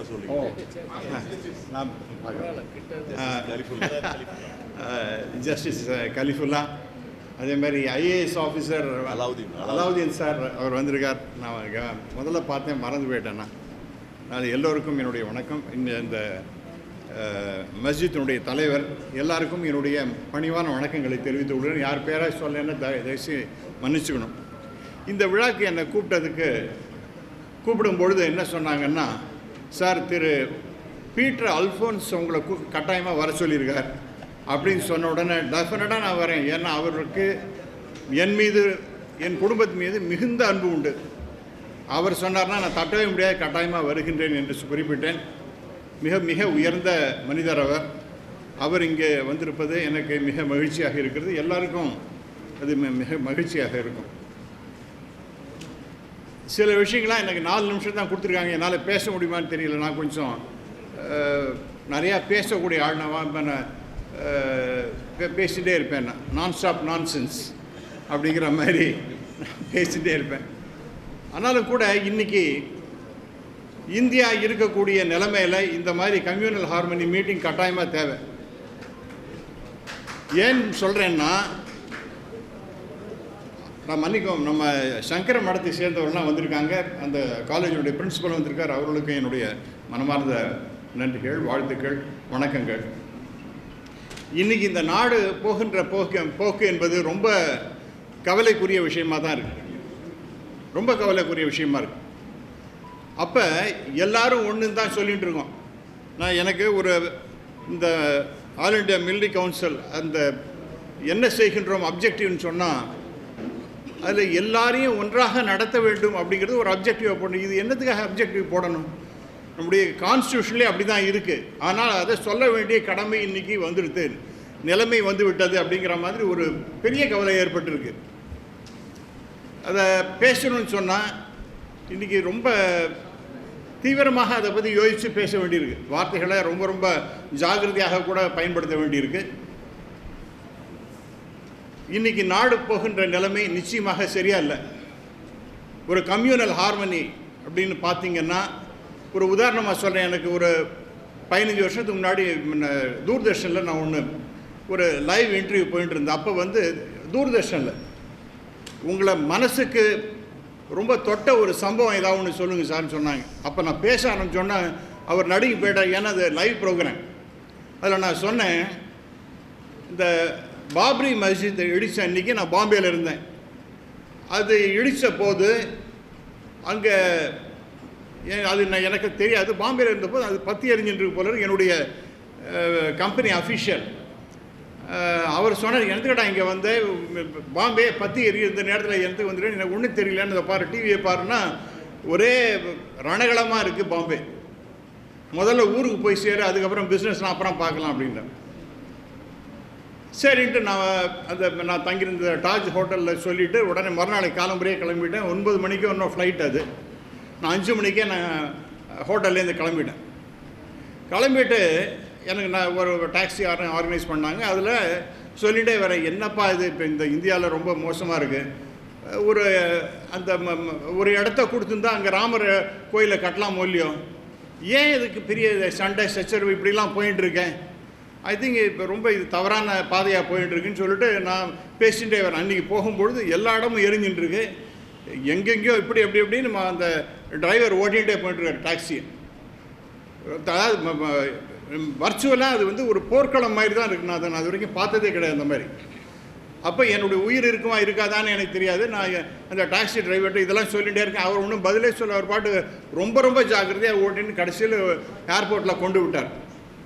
கொண்டு விட்டோடனே, சார் நீங்கள் வந்து ஒரு ஹிந்துவாக இருக்கிறதுனால என்னை எவ்வளோ ஜாக்கிரதையாக கொண்டாந்து விட்டீங்க, இன்றைக்கி இல்லைன்னா நான் வந்து நடுத்தரில் என்ன நான் பேசினெல்லாம் கேட்டு எங்கேயாவது நடுத்தரில் இறக்கி விட்டு போயிருப்பாங்க, இன்றைக்கி நான் வந்து இந்த உலகத்தை விட்டு போகிற மாதிரி இருக்கும் அப்படின்னு. இதெல்லாம் கேட்டு அந்த ஆங்கர் அப்படியே நடுங்கி போய்ட்டு, என்னடா இந்த மாதிரிலாம் பேசுகிறானேன். அந்த சமயத்தில் நான், சார் உங்களோட பேரை தெரிஞ்சுக்கலாமான்னு அவர்கிட்ட கேட்டேன். அவர் சொன்னது முகமது. அவர் சொன்ன பேர் முகமது. நான் வந்து அவர் வந்து வானுக்கும் பூமிக்கும் இன்றைக்கி நிற்கிற மாதிரி இருக்குது, நான் ஒரு சின்ன புழு போல் நான் கீழே இருந்தேன்னு நான் இன்றைக்கி நான் சொல்லலை. ஒரு என்னுடைய நூல் ஒன்றில் எழுதியிருக்கேன். அதில் கருப்பு தினம் கண் திறந்தது அப்படிங்கிற மாதிரி ஒரு ஆர்டிக்கல் எழுதியிருக்கேன். அது ரொம்ப ரொம்ப பிரபலம். அது குறிப்பாக ஏராளமான இஸ்லாமிய நண்பர்கள்லாம் என்னை ரொம்ப பாராட்டினாங்க, ரொம்ப வெளிப்படையாக எழுதியிருக்கீங்களே அப்படின்னு சொல்லிட்டு. ஆக இது வந்து இன்றைக்கி ரொம்ப ரொம்ப அவசியமாக இருக்கின்றது. நாம் பேசுகிறோம் எல்லாரும் ஒன்று தான். ஆனால் இன்றைக்கி நடக்கக்கூடிய நிலைமை என்ன? இன்றைக்கி நடக்கக்கூடிய நிலைமை இன்றைக்கி வந்து ஹிந்துவும் ஒன்று தான், இஸ்லாமியர்களும் ஒன்று தான்னா, இப்போ உத்தரப்பிரதேசில் நடந்த விவகாரங்கள்லாம் எல்லாருக்கும் தெரியும். ஆனால் இன்றைக்கி நடந்த சம்பவங்கள்லாம் பார்க்கும் பொழுது அந்த சம்பவத்துக்கெல்லாம் அர்த்தமே எல்லாம் போயிடுது. யாரெல்லாம் பேசணும், நிறையா டிவியில் பேசணும், எல்லா எதிர்ப்பு குரல்கள்லாம் வந்தது, என்னடா இப்படிலாம் அக்கிரமெல்லாம் நடக்கிறதுன்னு. ஆனால் அதையும் தாண்டி மிகப்பெரிய அளவிற்கு ஒரு கம்யூனல் டிசாமினி வரா மாதிரி இன்றைக்கி நேற்றுக்கு ஒரு வெர்டிக்ட் வந்திருக்கு. It is very unfortunate. நான் சொல்கிறதுல நான் வெளிப்படையாக பேசுகிறேன். நான் வந்து ஸ்கூலில் படிக்கிற நாள்லேருந்து ஆர்எஸ்எஸ்காரன், இன்றைக்கும் நான் ஒரு ஆர்எஸ்எஸ் ஸ்வயம் சேவக் தான். இருந்தாலும் கூட இந்த நாடு என்பது ஒரு ஒற்றுமையான, அதில் ஆர்எஸ்எஸில் ஒரு பாட்டு உண்டு, இது ஒருமை மிகுந்த நாடு, ஓர் உயிராய் அமைந்த நாடுன்னு. அப்போ இந்த நாடு ஒருமையாக, இப்போ இந்த நாட்டினுடைய மிக மிக முக்கியமானது பொருளாதார வளர்ச்சின்னு பேசுகிறோம், கல்வி அறிவுங்கிறதெல்லாம் பேசுகிறோம். ஆனால் எல்லாத்துக்கும் அடிப்படையாக இருக்கக்கூடிய விஷயம் என்னன்னு பார்த்தீங்கன்னா, முதல்ல இந்த நாடு ஒருமை பாடோடு இருக்கணும்னா அது நல்லிணக்கம், மத நல்லிணக்கம் என்பது இருக்கணும். எல்லாரையும் சேர்த்து இணைத்தது தான் இந்த நாடு. இங்கே இஸ்லாம் ஏதோ தனி, கிறிஸ்டியானிட்டி ஏதோ தனி அப்படிங்கிற மாதிரிலாம் இருக்கவே முடியாது. அப்படி இருந்ததுன்னா இந்த நாட்டை ரொம்ப வெகு விரைவில் ஒரு டிஸ்இன்டகிரேஷன் தான் நடக்கும். அதை நாம் ரொம்ப தெளிவாக புரிஞ்சுக்கணும். அதை எல்லாத்தையும் நாம் எடுத்துன்னு போகணும். இதை உண்மையாக பேசக்கூடியவர்கள், உண்மையிலேயே அந்தந்த மதத்திலையும் நம்பிக்கை உள்ளவர்கள், மற்ற மதத்திலையும் நம்பிக்கை உள்ளவர்கள்லாம் எடுத்துன்னு போனால் தான் அப்படி இருக்க முடியும் அப்படிங்கிறத நான் இந்த நேரத்தில் வலியுறுத்துகிறேன். இன்ஃபேக்ட் என்னோடய லைஃப்பில் பார்த்தீங்கன்னா, இன்றைக்கி நியூ காலேஜினுடைய செக்ரட்டரி வந்திருக்கார். அந்த காலேஜில் நான் ஒர்க் பண்ணியிருக்கேன். I was working in that organisation. In fact என்னுடைய ரொம்ப ஹாப்பியஸ்ட் பீரியட் எதுன்னு பார்த்தீங்கன்னா, நியூ காலேஜில் இருந்த அந்த பீரியட் தான் அப்படின்னு நான் பல நேரத்தில் சொல்வேன். அங்கே ஒர்க் பண்ணிகிட்டு இருக்க நேரத்தில் ஒரு ஜென்டில்மேன், ஃபஸ்ட்டு டைம் நான் வந்து வெளிநாடுகளுக்கு போகிறேன் அப்படின்னா, அங்கே அந்த கமிட்டியோட மெம்பர் ஒருத்தர், அவர் என் மேலே ரொம்ப அன்பு செலுத்தி, ராமசுப்ரமணியன் நீங்கள் வந்து என்னுடைய கம்பெனியில் சேர்ந்து வரணும், ஒரு leather company, very big company, அதில் நீ ஜாயின் பண்ணிக்கணும், ஃபினான்ஷியல் கண்ட்ரோலர் அண்ட் கம்பெனி செக்ரட்டரின்னு. இப்போ 27 வயசு இருக்கும் எனக்கு. அப்போ அவர் தான் என்னை முதல்ல வந்து ஃபாரின் அனுப்பிச்சவர். முதல்ல மிலனுக்கு நான் போனேன், இட்டாலிக்கு, லெதர் இன்டர்நேஷ்னல் ஃபேருக்கு நான் போயிருந்தேன். அதெல்லாம் ஐ கான்ட் ஃபர்கெட் தட். அதே போல் I am a pure vegetarian. ஆனால் I was doing lot of exports of marine products from Cochin. அது யார் பார்த்தீங்கன்னா, எனக்கு ஒரு எக்ஸலண்ட் ஒரு கிறிஸ்டியன் தான் என்னோட தொடர்பு கொண்டவர். இப்போ சமீபத்தில் அவர் இறந்து போனவர். அவர் ரொம்ப ரொம்ப பெரிய பணக்காரர், ரொம்ப அற்புதமான மனிதர் அவர். இப்படிலாம் அவங்களாம் பார்த்து நாம் வந்து ஏன் நாம் விலகி போய் கொண்டே இருக்கின்றோம் அப்படிங்கிறத நாம் பார்த்து தான் பயப்படணும். இது இந்த மாதிரி நிலைமை இருக்கவே கூடாது அப்படிங்கிறதான் நான் என்னுடைய தாழ்மையான விண்ணப்பம். நான் ரொம்ப நேரம் பேச விரும்பலை, இத்தோட நான் நிறுத்திக்கிறேன். ஆனால் உண்மையாக சொல்லுகின்றேன், இந்த கூட்டத்துக்கு நான் வந்ததில் ரொம்ப சந்தோஷப்படுகின்றேன். அதற்கு முக்கியமாக என்னுடைய நன்றி மீண்டும் பீட்டர் அல்ஃபோன்ஸ் அவர்களுக்கும் இந்த கூட்டத்தை ஆர்கனைஸ் பண்ணியவங்களுக்கு தான். இன்னொரு சமயத்தில் நான் பேசுவேன். நான் நிறைய பேச வேண்டியதெல்லாம் இருக்குது. ஆனால் நான் அதெல்லாம் பேசிகிட்டே இருந்தேன்னா it will go on for longer time. ஆகவே நாம் எல்லோரும் ஒன்றாக இருப்போம், நன்றாக இருப்போங்கிறது தான் நமக்கு கோஷமாக இருக்கணும். எல்லாருமே சேர்ந்தது தான் இந்த நாடு. ஆகவே நான் ஒரே ஒரு பாட்டு ஒண்டி கடைசியில், பாட்டுன்னா என்னோடய பாட்டெல்லாம் இல்லை, அந்த நாமக்கல் கவிஞர் ராமலிங்கம் பிள்ளை அவர்கள் எழுதின பாட்டை நான் இப்போ உட்காண்ட்ருக்கும்போது திடீர்னு எனக்கு ஞாபகம் வந்தது. அந்த பாட்டை பார்த்தேன், எனக்கு எல்லாருக்குமே அப்பீலிங்காக இருக்கும். இது அதில் அவர் பாடுகின்றார், அல்லாஹ் என்பார் சில பேர்கள், அரண் அரி என்பார் சில பேர்கள், வல்லான் அவன் பரமண்டலத்தே வாழும் தந்தை என்பார்கள், சொல்லால் விளங்கா நிர்வாணம் என்னும் சில பேர் சொல்வார்கள், எல்லாம் இப்படி பல பேசும் ஏதோ ஒரு பொருள் இருக்கின்றதே, அந்த பொருளை நாம் நினைத்தே அனைவரும் அன்பாய் கொலை விடுவோம், எந்தப்படியாய் எவரதனை எப்படி தொழுதால் நமக்கென்ன. இதை விட ஒரு மத நல்லிணக்க பாடல் இருக்க முடியுமான்னு எனக்கு சந்தேகமாக இருக்குது. நாங்கள் தினந்தோறும் நாங்கள் 3 வேளை சந்தியாவந்தனம் பண்ணும்பொழுது ஆஸ் அ பிராமின் காலம்புற வேளையில் நாங்கள் அந்த ஒரு முக்கியமான ஒன்று சொல்லணும். இந்த 3 வேளையுமே சொல்லணும். ஆகாஷாத் பதிதந்தோயம் யதா கஷதி சாகரம் சர்வதேவ நமஸ்காரஹா கேசவம் பிரதிகிச்சது. இதை தான் விவேகானந்தர் சிகாகோவில் பேசினார். இதனுடைய பொருள் என்னன்னா, வானத்திலிருந்து மழை பொழிகிறது. அந்த மழை பொழியும் போது அதன் காரணமாக பல ஆறுகள், கங்கை, காவேரி, கோதாவரி, சரஸ்வதினு போயிட்டுருக்கு. ஆனால் எல்லாம் அதை எல்லாமே சேரக்கூடிய இடம் என்பது சமுத்திரம்தான். அதுபோல் பல சொல்லிட்டு இந்த பாட்டில் வரா மாதிரி ஒரு இஸ்லாம், கிறிஸ்டியானிட்டி, ஹிந்துயிசம் அப்படின்னு பல சொல்லிட்டு இருந்தாலும் கடைசியில் போகிறது அந்த இறைவன் ஒத்தன்ட்டு தான். நீங்களும் அதான் சொல்கிறீங்க, நானும் அதான் ஏதாவது மாணிக்கவாசகர் சொல்கிறார், ஓருருவம் ஓர் நாமம் இல்லாத இறைவனுக்கு. இது மாணிக்கவாசகர் பாடல். ஓருருவம் ஓர் நாமம் இல்லாத இறைவனுக்கு 1000 நாமம் பாடி அர்ச்சனை செய்கின்றோம். அப்போ எல்லாமே அதை தான் சொல்கிறது. ஒன்று தான், அந்த பரம்பொருள் என்பவன் ஒத்தன் தான். அதெல்லாம் நம்ம புரிஞ்சுக்காம நம்ம ஒத்தருக்கு சண்டையும் சச்சரவும் போட்டு இருந்தோம்னா இந்த நாடு விளங்குமா, ஒற்றுமையாக இருக்குமா? நாம் இன்னும் பெரிய வல்லரசு ஆகிடணும், 5 ட்ரில்லியன் $10 ட்ரில்லியன் எக்கானமியெல்லாம் பேசிகிட்டு இருக்கோம். ஆனால் அதெல்லாம் நடக்கிறதுக்கு வாய்ப்பே கிடையாது. எப்போ பார்த்தாலும் சண்டையும் சச்சரவுமே ஒரு டிஸ்டர்ப்டு கண்டிஷன் தான் இருக்குமே. ஆனால் அதுவும் குறிப்பாக இந்த மைனாரிட்டி பீப்புள் அவங்களுக்கு ஒரு இன்செக்யூரிட்டி வந்துடுத்துன்னா மிகப்பெரிய பிரச்சனையாக இந்த நாட்டுக்கு மாறுகிறதுல கொஞ்சம் கூட சந்தேகமே கிடையாது எனக்கு. இன்ஃபேக்ட் உங்களுக்கு நான் சொல்ல, மைனாரிட்டி என்று யார் சொல்லப்படுகின்றார்களோ அவர்களுக்கெல்லாம் இங்கே ஒரு இன்செக்யூரிட்டி என்று இருக்குமே. ஆனால் நிச்சயமாக எந்த வளர்ச்சியும் ஒரு சஸ்டைன்டு டெவலப்மெண்ட் என்பது இருக்கவே முடியாது. ஆகவே இதெல்லாம் அவங்களெலாம் புரிஞ்சுக்கணும், எல்லாருமே புரிந்து கொள்ள வேண்டும், ஆட்சியாளர்கள் புரிந்து கொள்ள வேண்டும்.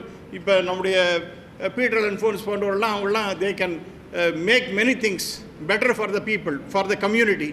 அவங்களாம் சேர்ந்து செய்யணும். இங்கே பெரிய பெரிய ஜாம்பானெல்லாம் இங்கே இருக்கீங்க, நீங்கள்லாம் எல்லோரும் சேர்ந்து தான் அதை செய்ய வேண்டும் என்று கேட்டுக்கொண்டு மீண்டும் உங்களுக்கு நன்றியை தெரிவித்து, எல்லாம் வல்ல இறைவனுக்கு என்னுடைய மனமார்ந்த நன்றியை தெரிவிக்கணும்னு நான், நம்மையும் ஒரு பொருளாக்கி நாய்சிவிகை ஏற்றுவித்த அம்மை எனக்கருடையவார் 6 பெறுவார் அச்சோவே அப்படின்னு அந்த மணிவாசக பெருமான் சொல்றார்.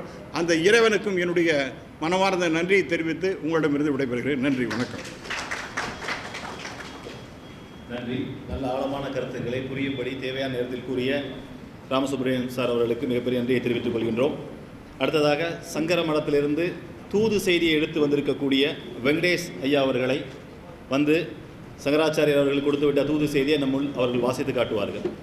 உலகம் யாவையும் தாமுளவாக்கலும் நிலைபெறுத்தலும் நீக்கலும் நீங்களா அலைகளா விளையாட்டுடையார் அவர் தலைவர் அன்னவர்க்கே சரண் நாங்களே என்று கம்பநாட்டாழ்வான் தன்னுடைய கம்பராமாயணத்திலே தெரிவித்திருக்கக்கூடிய இறைவாழ்த்து பாடல். இந்த பாடலை முன்வைத்து மேடையிலே வீட்டிருக்கக்கூடிய அனைத்து பெரியோர்களுக்கும், இந்த அரங்கத்தை அலங்கரித்து கொண்டிருக்கக்கூடிய அனைத்து நல்ல உள்ளங்களுக்கும் என்னுடைய பணிவான வணக்கங்களை தெரிவித்துக் கொண்டு, காஞ்சி காமகோடி பீடாதிபதி ஜெகத்குரு ஸ்ரீ சங்கர விஜயேந்திர சரஸ்வதி சுவாமிகளினுடைய நல்வாழ்த்துக்களை ஏந்தி வந்திருக்கக்கூடிய ஒரு தூதுவனாக இங்கே உங்கள் முன் நின்று கொண்டிருக்கின்றேன். 1966 காஞ்சி மகா பெரியவரிடம் யுனைடெட் நேஷன்ஸ் அமைப்பிலிருந்து அங்கே அமெரிக்காவிலே ஒரு மாநாடு நடக்கிறது. இந்தியாவின் சார்பாக இந்த கலாச்சாரத்தை பிரதிபலிக்கக்கூடிய வகையிலே ஒரு வாழ்த்து செய்தியை நீங்கள் அளிக்க வேண்டும் என்று மகா பெரியவரிடம் சந்திரசேகரேந்திர சரஸ்வதி சுவாமிகளிடம் கேட்டார்களாம். அப்பொழுது அவர் ஒரு பாடலை எழுதி கொடுத்து அந்த பாடலை பாரத ரத்னா MS சுப்புலட்சுமி அம்மா அவர்களிடம் கொடுத்து இந்த பாடலை நம்முடைய நாட்டின் சார்பாக நீ போய் பாடி சென்று விட்டு வா என்று அனுப்பி வைத்தார்கள். அந்த பாடலை முன்வைத்துதான் சங்கர விஜயேந்திர சரஸ்வதி சுவாமிகள் இந்த வாழ்த்து மடலை அளித்திருக்கின்றார்கள். அந்த பாடலை பாடி இந்த வாழ்த்து மடலை வாசித்து அளிக்கிறேன். மைத்ரீம் பஜத என்று இந்த பாடல் தொடங்குகிறது. மைத்ரீம் பஜத என்றால் நட்பினை பேணுக என்று அதற்கு பொருள். அந்த பாடல் இப்படி அமைகிறது. எந்த கடவுளின் பெயரும் அதிலே நாம் காண முடியாது. எப்படி கம்பநாட்டாழ்வான் தன்னுடைய இறைவாழ்த்து பாடலிலே அந்த கடவுளின் பெயரை அந்த கடவுளை பொதுவாக வைத்தாரோ அதே போலத்தான் இந்த பாடலிலும் வைத்திருக்கின்றார்கள். மைத்ரீம் பஜத அகில கிருஜேத்ரீம் ஆத்மவதேவ பரானபி பஷ்யத யுத்தம் கஜத ஸ்பர்தாம் கஜத கஜத பரேஷ்வக்ரமமாக்ரமணம் மைத்ரீம் பஜத அகில கிருஜேத்ரீம் जननी पृथ्वी कामदुःखास्ते जनको देवः सकल जनानां जनको देवः सकल दयालुको दाम्यत दत्त दयद्वं जनतां श्रेयो भूयात् सकल जनानां श्रेयो भूया सकल जनानां श्रेयो भूया सकल जनानां श्रेयो भूया सकल जनानां सकल जनानां அனைவருமே இந்த உலகத்திலே இருக்கக்கூடிய அனைத்து ஜீவராசிகளும் நன்றாக இருக்க வேண்டும், அமைதியாக வாழ வேண்டும், யுத்தத்தை நாம் கைவிட வேண்டும், சண்டை சச்சரவுகளை நாம் கைவிட வேண்டும், அன்பு நெறியை நாம் வளர்க்க வேண்டும் என்ற அர்த்தத்திலே அமைந்திருக்கக்கூடிய இந்த பாடலை பாடியவுடன் MS சுப்புலட்சுமி அம்மா இப்படி பாடியவுடன் அந்த UN அசம்பிளியில் இருக்கக்கூடிய அனைவருமே எழுந்து நின்று ஸ்டாண்டிங் ஓவேஷன் கொடுத்தார்களாம். அப்படிப்பட்ட நிலையிலே இருக்கக்கூடிய இந்த பொன்னான இந்த நேரத்திலே இந்த கம்யூனல் ஹார்மனி என்பது ஐயா குறிப்பிட்டது போல அவசியமான ஒன்றாக இருக்கிறது. இந்த பொன்னான வேளையிலே இந்த வாழ்த்து செய்தியை நான் வாசிக்கின்றேன். கிடைத்தற்கரியதான மனித வாழ்க்கையை தனி மனித ஒழுக்கத்துடனும் அன்பு பூண்டும் அனைத்து தர மக்களுடன் ஒற்றுமையுடன் வாழ்தலே மனித நாகரிகம் மேம்பாடு அடைந்துள்ளது என்பதற்கு சான்றாகும். மேலும் காலம் காலமாக நமது தேசத்திலே பல்வேறு மத கோட்பாடுகள் மீது பற்றும் நம்பிக்கையும் கொண்டு அந்த கோட்பாடுகளின் அடிப்படையிலே நம் மக்களுடைய கலை கலாச்சார பண்பாடுகள் பழக்க வழக்கங்கள் வாழ்க்கை முறைகள் ஆகியவை அமைந்துள்ளதால் ஒட்டுமொத்த இந்தியர்கள் அனைவருக்கும் மத நல்லிணக்கம் என்பது மிக தேவையான ஒன்றாகும். மத நல்லிணக்கம் என்பது அந்தந்த சமயங்கள் சார்ந்த மக்கள் அவரவர் சமய நம்பிக்கைகளுடன் வாழவும் அதே நேரத்திலே பிற மத கோட்பாடுகளை மதித்து பிற மத நம்பிக்கையாளர்களுடன் அன்பு பூண்டு வாழ்வதுமே ஆகும். அத்தகைய மத நல்லிணக்கத்தை வலியுறுத்தி அகில இந்திய மில்லி கவுன்சில் தமிழ்நாடு சாப்டர் மற்றும் மஸ்ஜித் ஜவீத் சென்னை என்ற இரு அமைப்புகளும் இணைந்து மத நல்லிணக்க கூட்டம் ஒன்றை சென்னையிலே நடத்துவது மிகவும் போற்றத்தக்கது ஆகும். இந்த கூட்டம் காலத்தின் தேவையும் கூட ஆகும். இந்த தருணத்திலே 1966 ஐநா என்னும் உலக நாடுகளின் சபையிலே ஸ்ரீ காஞ்சி காமகோடி பீடத்தின் 68வது பீடாதிபதி சந்திரசேகரேந்திர சரஸ்வதி சுவாமிகள் அவர்களால் இயற்றப்பட்டு பாரத ரத்னா ஸ்ரீமதி MS சுப்புலட்சுமி அவர்களால் பாடப்பட்ட புகழ்மிக்க வரிகளை இங்கு நினைவு கூறுகிறோம். மனிதகுல மாண்பினை போற்றியும் அனைத்து மக்களின் ஒற்றுமையினையும் வலியுறுத்தும் மைத்ரீம் பஜத என தொடங்கும் அந்த பாடலிலே உலக மக்கள் அனைவரும் ஒருவருக்கு ஒருவர் இதயம் கனிந்த அன்புடனும் நட்புடனும் பழகி தம்மைப் போல பிறரையும் மதித்தும் போட்டி பொறாமையால் எழும் போரிடும் மனப்பான்மையினை அறவே தவிர்த்தும் ஒருவர் மற்றொருவரை ஆக்கிரமிக்கும் தவறான செயல்களை கைவிட்டு தயை நிறைந்த பூமி தாய் நமது நியாயமான தேவைகள் அனைத்தையும் நிறைவேற்றித் தர தயாராக இருக்கிறாள் என்பதையும் இறைவன் நம் அனைவர் மீதும் கருணை பொழிகின்றான் என உணர்ந்தும் உலக மக்கள் எல்லோரும் அன்புடனும் தயையுடனும் வளமோடு மகிழ்ச்சியாக வாழ வேண்டும். மகத்தான இந்த அறிவுரைகளை நினைவிலே கொண்டு செய்யப்படும் இது போன்ற மத நல்லிணக்க முயற்சிகள் யாவும் வெற்றி பெற வாழ்த்துகின்றோம் என்று ஆச்சாரிய சுவாமிகள் தன்னுடைய வாழ்த்துச் செய்தியிலே தெரிவித்திருக்கின்றார்கள். இந்து சமயத்திலே கூட ஒவ்வொரு திருக்கோயிலிலே பூஜைகள் ஏற்படும் போதும் ஒவ்வொரு வீட்டிலே ஐயா சொன்னது போல இந்த அன்றாட கடமைகளை செய்யும்போது கூட சர்வே பவந்து சுகினஹா சர்வே சந்து நிராமயாஹா சர்வே பத்ராணி பஷ்யந்து மா கச்சித் துக்கபாத் பவேத் என்று சொல்கின்றார்கள். எந்த உயிரினத்திற்கும் என்னால் எந்த துன்பமும் நேரக்கூடாது. எந்த ஒரு புழு பூச்சியாக இருந்தாலும் தாவரமாக இருந்தாலும் அந்த தாவரத்திற்கு கூட வாடிய பயிரை கண்டபோதெல்லாம் வாடினேன் என்று ராமலிங்க அடிகளார் கூறியது போல ஒரு தாவரத்திற்கு கூட என்னால் எந்த ஒரு துன்பமும் நேரக்கூடாது என்ற ஒரு பிரார்த்தனையை நாம் எல்லோரும் வைத்து கொண்டிருக்கின்றோம். இந்த பிரார்த்தனையின்படி நல்ல ஒரு மத நல்லிணக்கமும் ஒற்றுமையும் இளைஞர்களுக்கு நாம் கொண்டு செல்ல வேண்டும். அந்த நிலையிலே நாம் இருக்கின்றோம் என்பதை இந்த மாநாடானது பறைசாற்றுகின்றது என்பதை தெரிவித்து கொண்டு இந்த ஏற்பாடு செய்த அனைவருக்கும் ஐயா பீட்டர் அல்ஃபோன்ஸ் அவர்கள் எங்களுடைய பல்கலைக்கழகத்திலே கான்வகேஷன் அட்ரஸ் அளித்திருக்கின்றார்கள். அற்புதமான ஒரு கான்வகேஷன். அவருடைய அந்த உரை இன்னும் என்னுடைய மனதிலே தீங்காரமிட்டு கொண்டிருக்கின்றது.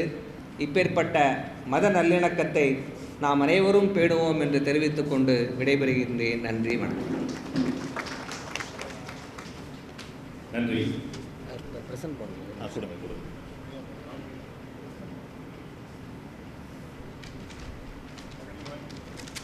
இங்கே வாங்க, ஃப்ரண்ட்ல வாங்க,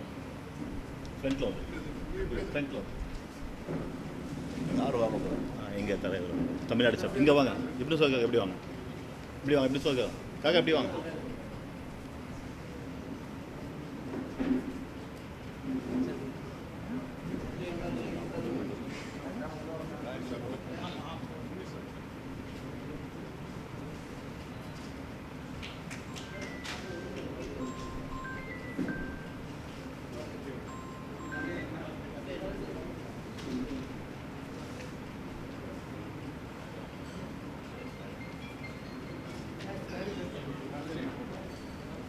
நன்றி.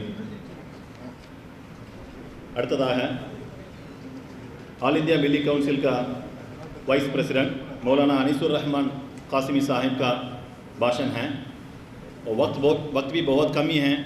अगर तर्जुमा चाहिए तो मैं तर्जुमा कर सकता हूँ, लेकिन बहर तर्जुमा का भी आप बयान सुन सकते हैं। मौका महल देकर मौलाना से अर्ज़ करना चाहता हूँ, आप माशाल्लाह बहुत बड़ा बयान देने वाले हैं, लेकिन मौका महल देकर आप इस मजलिस का जो है संभालना चाहिए। बिस्मिल्लाहिर्रहमानिर्रहीम। हम शुक्रगुज़ार हैं आप सब के ख़ास तौर पर कांचीपुरम के शंकराचार्य जी गजेंद्र स्वामी जी का, जिनके पास कल हम लोग गए थे और जिस फराख दिली के साथ उन्होंने बातें की, अमन की, शांति की, देश की तरक्की की, वो बहुत ही कीमती है। आज उनका पैगाम सुनकर आप सबको अंदाज़ा हुआ होगा कि जो बातें हमारे दिल में हैं, उन्होंने अपनी ज़बान से उस पैगाम में अपनी बात कही। हम लोग जिस जगह हैं, ये मस्जिद है और मस्जिद में अमन और सलामती ही की बात होती है।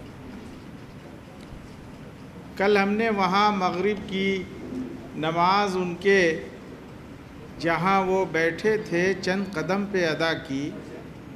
वो बहुत खुश हुए। आज उन्होंने हम लोगों के नुमाइंदों से बात करके अपनी खुशी का इजहार किया अपने सेक्रेटरी काशी मुनि जी के ज़रिए। नमाज में अज़ान दी गई। अज़ान के अल्फाज भले अरबी के हों, लेकिन बातें वही हैं जो हर मज़हब की बुनियाद है, यानी खुदा बड़ा है, आओ इबादत के लिए। इबादत में ही कामयाबी है। कौन सा मज़हब है जिसका ये बोल नहीं है? हम नमाज भी शुरू करते हैं तो अल्लाह की बड़ाई के नाम से, और जब ख़त्म करते हैं तो अमन और सलामती की दुआ अपने दाएं और बाएं सबको देते हैं। अस्सलामु अलैकुम व रहमतुल्लाह, कि आपके ऊपर अमन हो, शांति हो, सलामती हो और उस खुदा की मेहरबानी हो। हम लोगों की जो बात है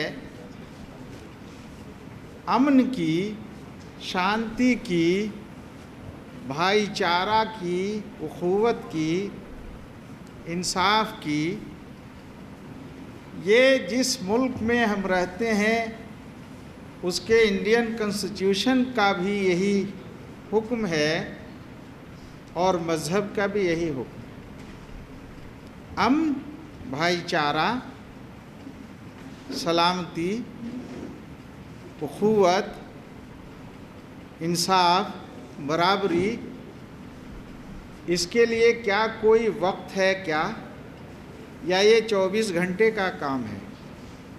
ये एक ऐसी इबादत है अमन की, सलामती की, उखुवत की, भाईचारा की, इंसाफ की, जो 24 घंटे हमारे ऊपर फ़र्ज़ है। याद रखिए, मज़हबी एतबार से भी, कानूनी एतबार से भी।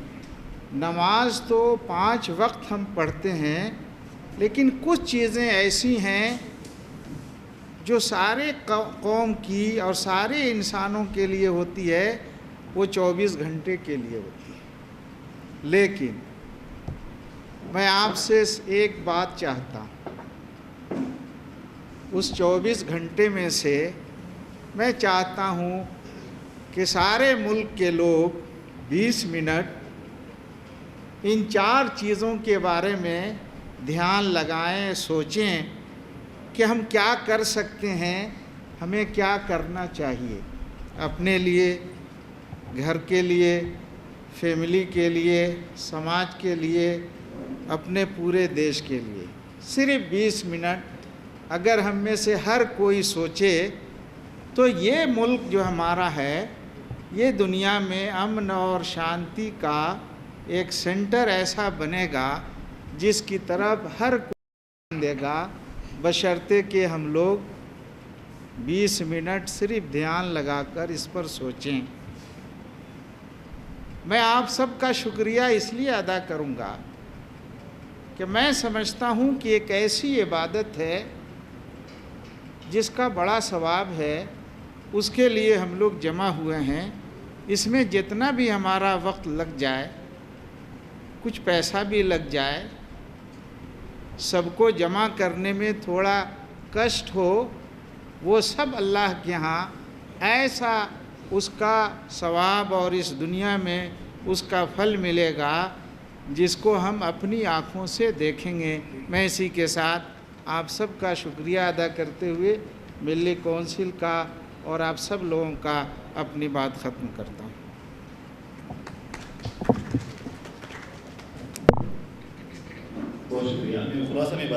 குலாசாவாக அதாவது அவர் கூறிய வார்த்தைகளுடைய ஒரு முத்தாய்ப்பாக நான் சொல்லிக்கொள்ள விரும்புகின்றேன். அதாவது நேற்று அவர்கள் சென்றிருந்த இடத்தில், காஞ்சி சங்கராச்சாரிய மடத்தில் சென்றிருந்த இடத்தில் அவர்கள் அமரக்கூடிய அந்த சுவாமிகள் அமரக்கூடிய இடத்துக்கு அருகாமையிலேயே தொழுகக்கூடிய ஒரு சந்தர்ப்பத்தை அவர்கள் ஏற்படுத்தி கொடுத்தார்கள். காரணம் என்னவென்று சொன்னால், இறைவனை எங்கே இருந்தாலும் தொழுக வேண்டும் என்பதற்காக. இரண்டாவதாக அவர் கூறிக்கொண்டார்கள், நாங்கள் தொழுகக்கூடிய அதாவது நாங்கள் முஸ்லீமாலாகிய நாங்கள் தொழுகக்கூடிய நேரத்தில் தொழுகை முடிந்தவுடன் 2 சலாம்கள், அதாவது வலது பக்கமும் சாந்தியும் சமாதானம் உண்டாகட்டும், இடது பக்கமும் சாந்தியும் சமாதானமும் உண்டாகட்டும் என்று நாங்கள் கூறுகின்றோம். இது பள்ளியில் உள்ளவர்களுக்கு மட்டுமல்லாமல் பள்ளிக்கு வெளியே இருப்பவர்கள் அனைவருக்காகவும் இந்த சாந்தியும் சமாதானம் ஏற்பட வேண்டும் என்று நாங்கள் எப்படி பள்ளிக்குள் நாம் இதை செலுத்துகின்றோமோ இதே வாழ்க்கையை வெளி உலக வாழ்க்கைக்கு கொண்டு வர வேண்டும் என்ற நோக்கத்தோடும் அவர்கள் பேசினார்கள். இதேபோல ஒவ்வொருவரும் நாம் சிந்தனை செய்ய வேண்டும். 24 மணி நேரத்தில் குறைந்தபட்சம் ஒரு 20 நிமிடம் நாம் 4 விஷயங்களின் மேல் நாம் ஃபோக்கஸ் செய்ய வேண்டும் என்று கூறினார்கள். முதலாவதாக, இந்த 20 நிமிடத்தில் நான் எனக்கு என்ன செய்து கொள்ள முடியும், என் குடும்பத்தாருக்கு நான் என்ன செய்ய முடியும், என் ஊருக்கு நான் என்ன செய்ய முடியும், எனது நாட்டிற்கு நான் என்ன செய்ய முடியும் என்று ஒவ்வொருவரும் சுய சிந்தனை செய்ய வேண்டும். இந்த சிந்தனை செய்வதன் காரணமாக நிச்சயமாக உலகத்தில் நிச்சயமாக சாந்தியும் சமாதானம் ஏற்படும் என்ற ஒரு வார்த்தையை அவர்களுடைய பயானில், அவருடைய பாஷணையில் கூறினார்கள். நன்றி. அடுத்ததாக மௌலானா மன்சூர் காஷிஃபி சாப் அவர்கள் வாழ்த்துரை வழங்குவார்கள். நேரத்தின் அருமை அனைவருக்கும் தெரியும், ஹசரத் அவர்களுக்கும் தெரியும். இன்னும் இதற்கு பிறகும் நம்மளுடைய சீஃப் கெஸ்ட் அவர்கள் பேச வேண்டியிருக்கின்றது, பீட்டர் அல்ஃபோன்ஸ் அவர்கள் பேச வேண்டியிருக்கின்றது.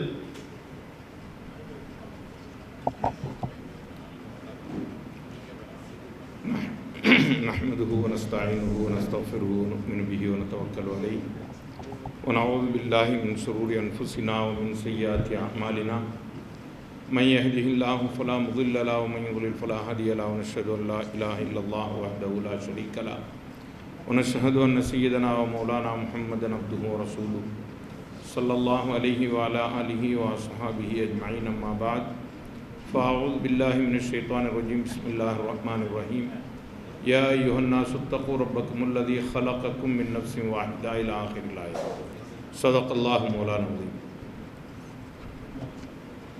ஆல் இந்தியா மில்லி கவுன்சில் மற்றும் மஸ்ஜித் ஜாவித் இணைந்து நடத்தக்கூடிய இந்த சமூக நல்லிணக்க பெருவிழாவிற்கு தலைவராகவும் மற்றும் பல்வேறு பொறுப்பிலும் இங்கே வந்து அமர்ந்து கொண்டிருக்கக்கூடிய அனைத்து சிறப்பு விருந்தினர்களுக்கும் எனது அன்பின் சலாம். அஸ்ஸலாமு அலைக்கும் வரஹ்மத்துல்லாஹி வபரகாத்துஹு. நம் அனைவர் மீதும் இறைவனின் சாந்தியும் சமாதானமும் நின்று நிலவட்டுமாக. இங்கு கையில் எடுத்திருக்கக்கூடிய மிக முக்கிய ஒரு பணி, இந்த நாட்டில் ஏற்பட்டிருக்கக்கூடிய ஒரு அசாதாரண சூழ்நிலை, ஏறத்தாழ கடந்த 5 மாநிலங்களினுடைய தேர்தல் முடிவுகள் நமக்கு காட்டுகின்ற பாடம், இந்துக்களுக்கும் முஸ்லிம்களுக்கும், இந்துக்களுக்கும் கிறிஸ்தவர்களுக்கும், இந்துக்களுக்கும் இன்ன பிற சமூகத்திற்கும் மத்தியில் வேற்றுமையாக எழுப்பப்படக்கூடிய சுவர் கடினமாகிவிட்டது. அந்த சுவரை அவர்கள் உறுதியாக எழுப்பிக் கொண்டிருக்கின்றார்கள். யார் எழுப்புகின்றார்களோ அவர்களுக்கு எதிராக அமைதியான ஒரு போர் இப்பொழுது நடக்க வேண்டும். அது நல்லிணக்கத்தின் பெயரால் மட்டுமே நடத்த முடியும் என்பதனால்தான் இந்த கூட்டம் இவ்வாறு அமைக்கப்பட்டிருக்கிறது.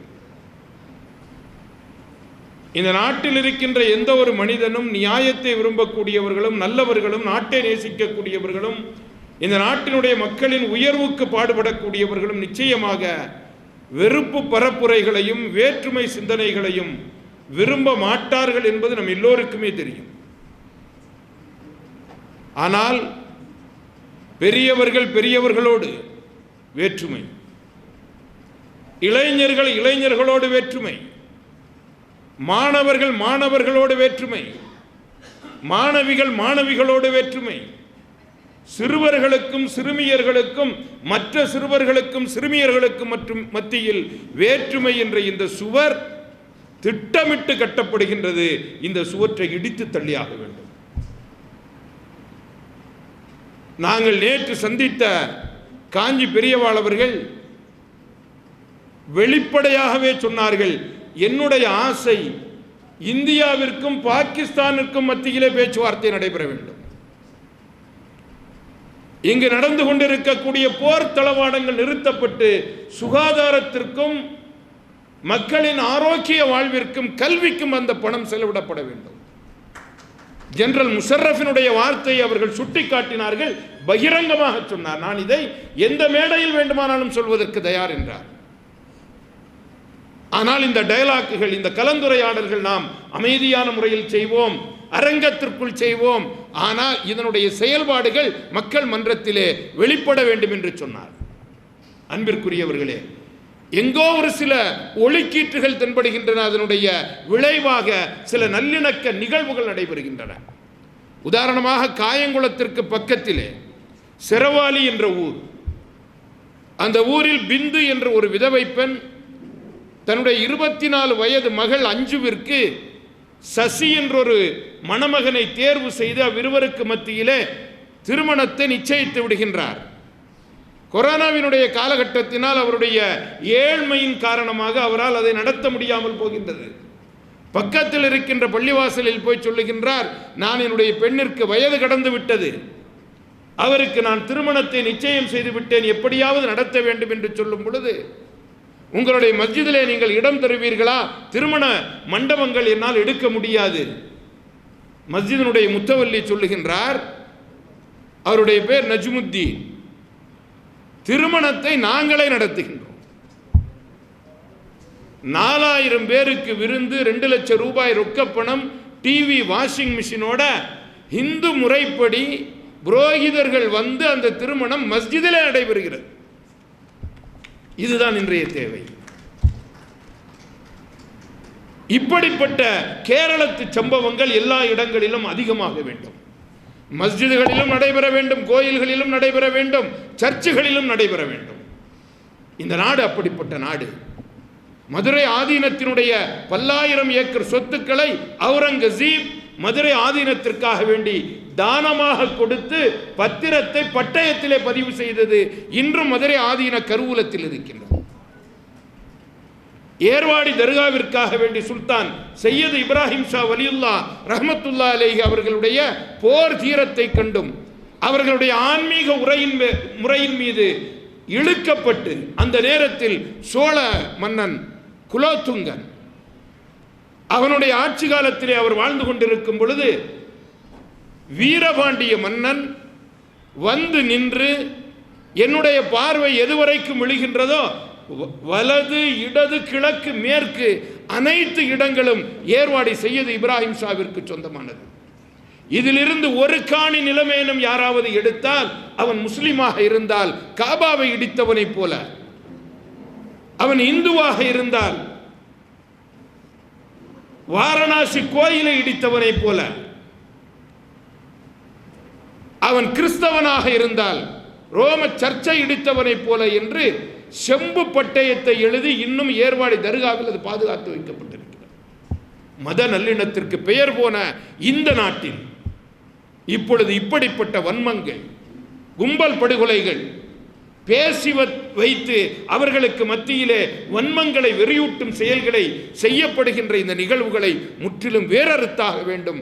அதற்கு இந்த மத நல்லிணக்க கலந்துரையாடல்கள் நமக்கு மிகப்பெரிய வழிகளை ஏற்படுத்தி கொடுக்கும். நேற்று நாங்கள் சென்று சந்தித்த காஞ்சி காமகோடி பீடாதிபதி அவர்களினுடைய இந்த சந்திப்பையும் கூட சிலர் விமர்சிக்கின்றார்கள். விமர்சனத்தை ஏற்றுக்கொள்கின்றோம். ஏதேதோ சொல்கின்றார்கள். அங்கு சென்றவுடன் எங்களுடைய மனமெல்லாம் பட்டாம்பூச்சியாக பிறந்தது.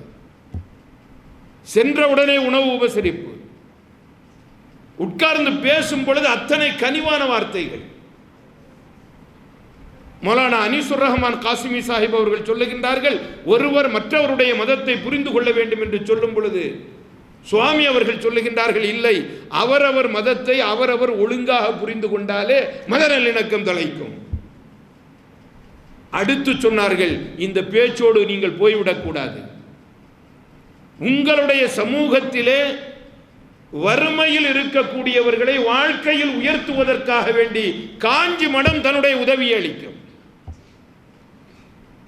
நீங்கள் மருத்துவமனைகள் கட்டினால் அதற்கு வேண்டிய உதவிகளை நாங்கள் செய்கின்றோம். இதுதான் நம்முடைய பணியாக இருக்க வேண்டும். மக்களினுடைய சூழலை உயர்த்த வேண்டும். ஆம், இதுதான் கண்டது.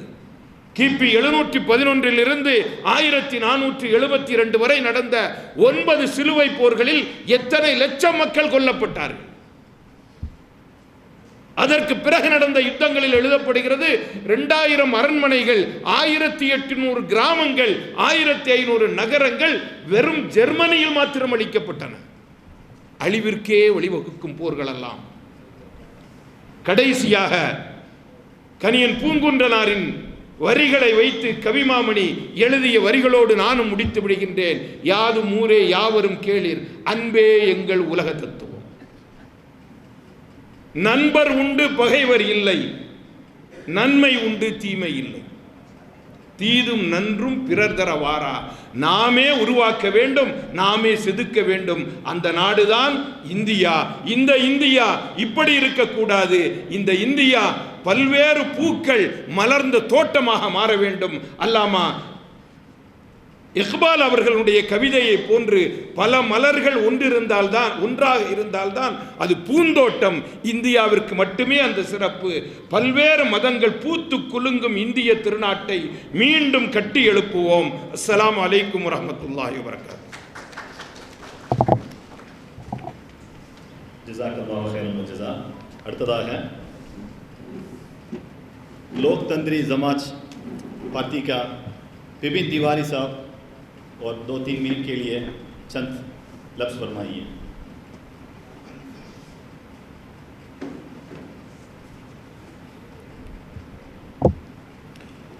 ऑल इंडिया मिली काउंसिल के बैनर तले अमन शांति के उद्देश्य से आयोजित सभा में उपस्थित सभी सम्मानित सदस्यों का, वक्ता श्रोता का हार्दिक अभिनंदन एवं स्वागत।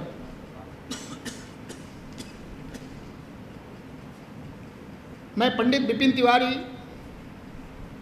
भारत देश के बिहार राज्य के पश्चिम चंपारण जिले जो सत्याग्रह की मिट्टी कही जाती है वहीं का जन्मा हुआ एक ब्राह्मण कुल का औलाद हूँ।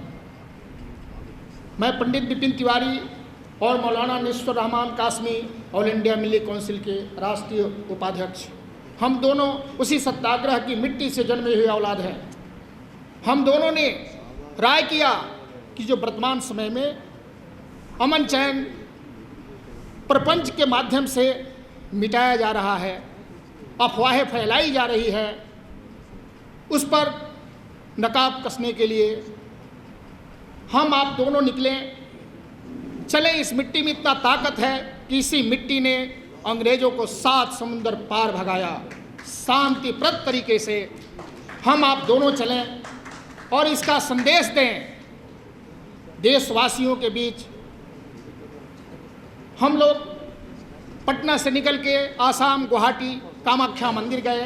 वहाँ हम लोगों ने शक्ति का संचार भगवती से प्राप्त किया। वहाँ से फिर हम लोग कलकत्ता आए, वहाँ से फिर हैदराबाद आए, अब आपकी धरती चेन्नई में आए हुए हैं। शास्त्रों में शांति की पाठ कही गई है, सभी शास्त्रों में सर्वे भवन्तु सुखिनः सर्वे सन्तु निरामया का पाठ सभी धर्म यही अपनाता है, यही कहता है। ओम देवो शांति अंतरिक्ष शांति पृथिवी शांतिरापः शांतिरोषधयः शांति ब्रह्म शांति सर्वगं शांतिरेव शांतिः सामा शांतिरेधिः। ओम शांति शांति शांति। महाभारत में भीष्म पितामह के पास इतना ताकत था कि यदि वो धनुष उठाते तो महाभारत नहीं होता, परंतु वो मुख दर्शक बने रहे जिससे महाभारत हुआ, कौरव पांडव का युद्ध हुआ और वो हाल हो गया। रामायण में जटायुगिद्ध, रावण जब सीता जी का हरण करके जा रहा था तो उसने उसका पीछा किया। सृष्टि व्यवस्था में इच्छा मृत्यु मात्र दो को प्राप्त थी, एक जटायुगिद्ध को और एक भीष्म पितामह को। जटायुगिद्ध ने असत्य का पीछा किया, भले रावण का बाण लगा, उसका पंख कटा, परंतु भगवान के हाथ में उसका अंत हुआ। और वही भीष्म पितामह दुर्योधन का अन्न खाए थे, गलत का सहयोग किए तो उनको बाण सज्जा पे सोना पड़ा, उसके बाद उनकी मृत्यु हुई। शास्त्र कहता है कि यदि हम आप अत्याचार को स्वीकार करेंगे तो हम बाहर के कैदी हैं और जो अत्याचार से लड़ेगा वो अंदर का कैदी है। अंदर का कैदी सेनानी कहलाता है, बाहर का कैदी कायर कहलाता है। भीष्म पितामह अपने माँ गंगा के पास जाकर पूछते थे कि माँ मैं क्या करूं, विवश हूं। माँ बोली, अरे कायर की भांति क्यों दौड़े चले आते हो। तो यदि हम आप वर्तमान परिस्थिति परिवेश में अमन चैन के माहौल के लिए हम आप यदि एकजुट नहीं होंगे तो अमन चैन कायम नहीं होगा और फिर हम वही कायर कहे जाएंगे। इन्हीं शब्दों के साथ सभी वक्ता श्रोता का हार्दिक अभिनंदन एवं स्वागत। बहुत शुक्रिया। அடுத்ததாக எங்களுடைய சுப்ரீம் கோர்ட்டுடைய ஜட்ஜ் இம்ரான் கலிஃபுல்லா சாப் அவர்கள் ஒரு சிறு வார்த்தைகள் உங்கள் முன் சமர்ப்பிப்பார்கள்.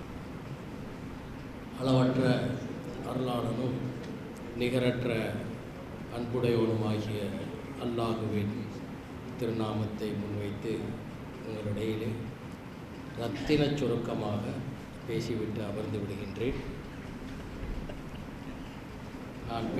எனக்கு பேசுவதற்கு ஒரு வாய்ப்பளித்தமைக்கே நான் ரொம்ப உங்கள் எல்லோருக்கும் என்னுடைய நன்றியை உரித்தாக்குகின்றேன். இந்த ஆல் இண்டியா மில்லி கவுன்சில் அவர்களுடைய தலைவர் அவர்கள் மௌலானா அனீசுர் ரஹ்மான் ஹஸ்மி அவர்கள், நமது சிறுபான்மை அந்த கழகத்தின் தலைவராக இருக்கின்ற எனது உற்ற நண்பர், எனக்கு கல்லூரியிலே சீனியராக இருந்தவர்கள் திரு பீட்டர் அல்ஃபோன்ஸ் அவர்கள், துணைத் தலைவர் டாக்டர் மஸ்தான் அவர்கள், எங்கள் பள்ளியின் தலைவர் எல்கே சையத் அகமது அவர்கள் மற்றும் வந்திருக்கக்கூடிய அனைத்து பெரியவர்கள், இங்கே அமர்ந்திருக்கின்ற அனைத்து நண்பர்கள் அனைவருக்கும் எனது மாலை வாழ்த்துக்களை தெரிவித்துக் கொள்கின்றேன்.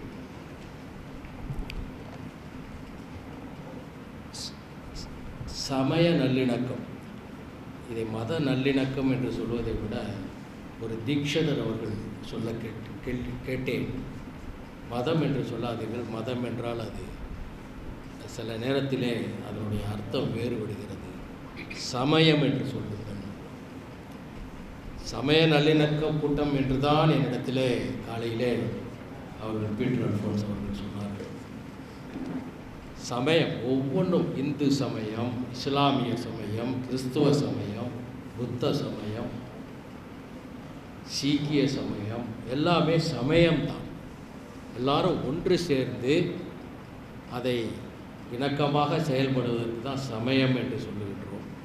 அந்த சமய நல்லிணக்கம் சிறக்க வேண்டும் என்று சொன்னால் அதில் இருக்கக்கூடிய அந்த சிராய்ப்புகளை நாம் களைந்து எறிய வேண்டும். 5 காரணிகள் சமய நல்லிணக்கத்துக்கு அது ஊறு விளைவிக்கக்கூடியதாக இருக்கும். 5 காரணிகள்.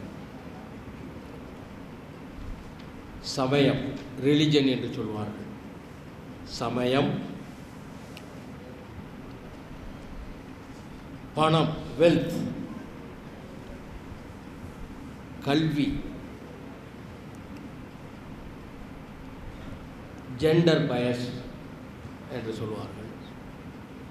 இவையெல்லாம் இதோடு இதை ஊறு விளைவிக்கக்கூடிய ஒரு காரணி, முக்கியமான காரணி, இந்த சமய நல்லிணக்கத்தை எப்பாடுபட்டாவது கெடுக்க வேண்டும் என்கின்ற அந்த குற்றங்களை மலிவாக செய்யக்கூடிய ஒரு அமைப்பு. இந்த 5 காரணிகளையும் நாம் கட்டுக்குள் கொண்டு வருவோமே ஆனால் சமய நல்லிணக்கம் சிறப்பாக இருக்கும். ஒரு ரிலிஜன், ஒரு சமயத்தை எடுத்துக்கொண்டால் அது இஸ்லாமிய சமயமாக இருந்தாலும் சரி, கிறிஸ்தவ சமயமாக, எந்த சமயமாக இருந்தாலும் அதில் துவேஷத்திற்கு அங்கு இடமே கிடையாது. திருமறையிலே இறைவன் ஆதம் அலைஹிஸ்ஸலாம், ஹவ்வா அலைஹிஸ்ஸலாம் படைத்த பொழுது நான் ஒரு மிக சிறந்த மனித வர்க்கத்தை படைத்தேன் என்று தான் சொல்லுகிறேன் ஒழிய ஒரு இஸ்லாமிய வர்க்கத்தை படைத்தேன் என்று சொல்லவில்லை. நாம் அனைவருமே ஒரு தாய் தகப்பனுக்கு பிறந்தவர்கள். நமக்குள்ளே வேறுபாடு இருப்பதற்கு தேவையே இல்லை. அடுத்து நமக்கு முஹம்மது நபி ஸல்லல்லாஹு அலைஹி வஸல்லம் அவர்களை நமக்கு ஒரு அருட்கொடையாக அந்த இறைவன் நமக்கு அனுப்பிய போது இஸ்லாமிய சமுதாயத்துக்கு மட்டும் அவர்களை அனுப்பவில்லை, ஒட்டுமொத்த மனித வர்க்கத்திற்கும் ஒரு நபியாகத்தான் அவர்களை இறைவன் நமக்கு அனுப்பினான். உபனிஷத் பார்த்தீர்களா, 10 உபனிஷத் என்கின்ற ஒரு அருமையான நூல் இருக்கிறது. அதை ஜஸ்டிஸ் கஜேந்திர கட்கர் அவர்கள் அதை எடிட் செய்திருக்கிறார்கள்.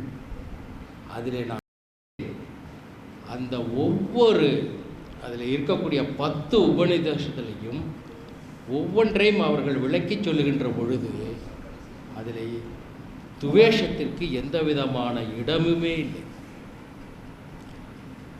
அதை விரிவாக சொல்லக்கூடிய இதற்கான நேரம் இப்பொழுது இல்லை. அந்த 10 உபநிஷதம் என்கின்ற அந்த புஸ்தகத்தை அவர்கள் நீதியரசர் கஜேந்திர கட்கர் அவர்கள் எழுதியிருக்கிறார்கள். அதை படித்து பார்த்தீர்களானால் அதனுடைய சிறப்பு நமக்கு தெரியும். அவர்கள் விவேகானந்தர் அவர்கள், ராமகிருஷ்ண பரமஹம்சர் அவர்கள், குருநானக் அவர்கள் என்று நாம் எடுத்துக்கொண்டோம் என்றால் சமயத்திற்காக அதை தலைமையேற்றி நடத்தி சென்றவர்கள் அனைவருமே இந்த சமய நல்லிணக்கத்தை தான் போதிக்கிறார். ஆகவே இந்த 5 காரணிகளை கட்டுக்குள் கொண்டு வருவதற்கு நமது பீட்டர் அல்ஃபோன்ஸ் போன்ற தலைவர்கள் அவர்கள்தான் நமக்கு உறுதுணையாக இருக்க முடியும். திரு ராமசுப்ரமணியம் அவர்கள் சொன்னது போல, திரு சங்கர் அவர்கள் சொன்னது போல, எனக்கும் காஞ்சி பெரியவாள் அவங்க சந்திரசேகேந்திர சாஸ்திரி சுவாமிகள் அவர்களுடைய அனுக்கிரகம் எனக்கு இருக்கிறது. அவர்களுடைய அனுக்கிரகத்தை நான் பெற்றவன். அதனால் அவர்களெல்லாம் இன்றைக்கு அவர்கள் அனுப்பியிருந்த விஜயேந்திர சரஸ்வதி சுவாமிகள் அவர்கள் அனுப்பிய அந்த அந்த அந்த அவர்களுடைய அந்த பேச்சு செய்தி, வாழ்த்து செய்தி இருக்கிறது. ஒவ்வொரு வார்த்தையும் அர்த்தம் பொதிந்தது, வெகுவான அர்த்தம் பொதிந்த வார்த்தைகள். அதை நாம் ஒரு உள்ளார்வத்தோடு நாம் அதை பின்பற்றினோம் என்று சொன்னால் இந்த சமய நல்லிணக்கம் சிறப்பாக நமக்கு அமையும். நாம் அதற்காக மனம் தளர தேவையில்லை. நிச்சயமாக திரு பீட்டர் அல்ஃபோன்ஸ், திரு ராமசுப்ரமணியம், திரு சங்கர், நமது காஞ்சி மட பெரியவர்கள், நான் அயோத்தி பாபர் மஸ்ஜித் சமரச பேச்சுவார்த்தை போது அனைவரிடமும் நான் அவர்களுடைய அனுகிரகத்தையும் அவர்களுடைய நட்பையும் பெற்றவன். இன்றும் ஸ்ரீ ஸ்ரீ ரவிசங்கர் அவர்கள் என்னுடன் தொடர்போடு இருக்கின்றார்கள். அவருடைய கருத்துக்கள் எல்லாமே வந்து சமய நல்லெண்ணத்திற்கு உறுதுணையாக இருக்கின்றது. இந்த விழாவில் எடுக்கக்கூடிய எல்லா முயற்சிகளும் வெற்றியடைய வேண்டும் என்று இறைவனிடம் பிரார்த்தித்தவனாக மீண்டும் எனக்கு வாய்ப்பளித்து நன்றி கூறி விடைபெறுகிறேன். அஸ்ஸலாமு அலைக்கும். ஜஸாக்கல்லாஹ் ஹைர். இறுதியாக தமிழ்நாடு ஸ்டேட் மைனாரிட்டி கமிஷனுடைய சேர்மன் பீட்டர் அல்ஃபோன்சன் அவர்களுடைய இறுதி உரை வழங்குவார்கள்.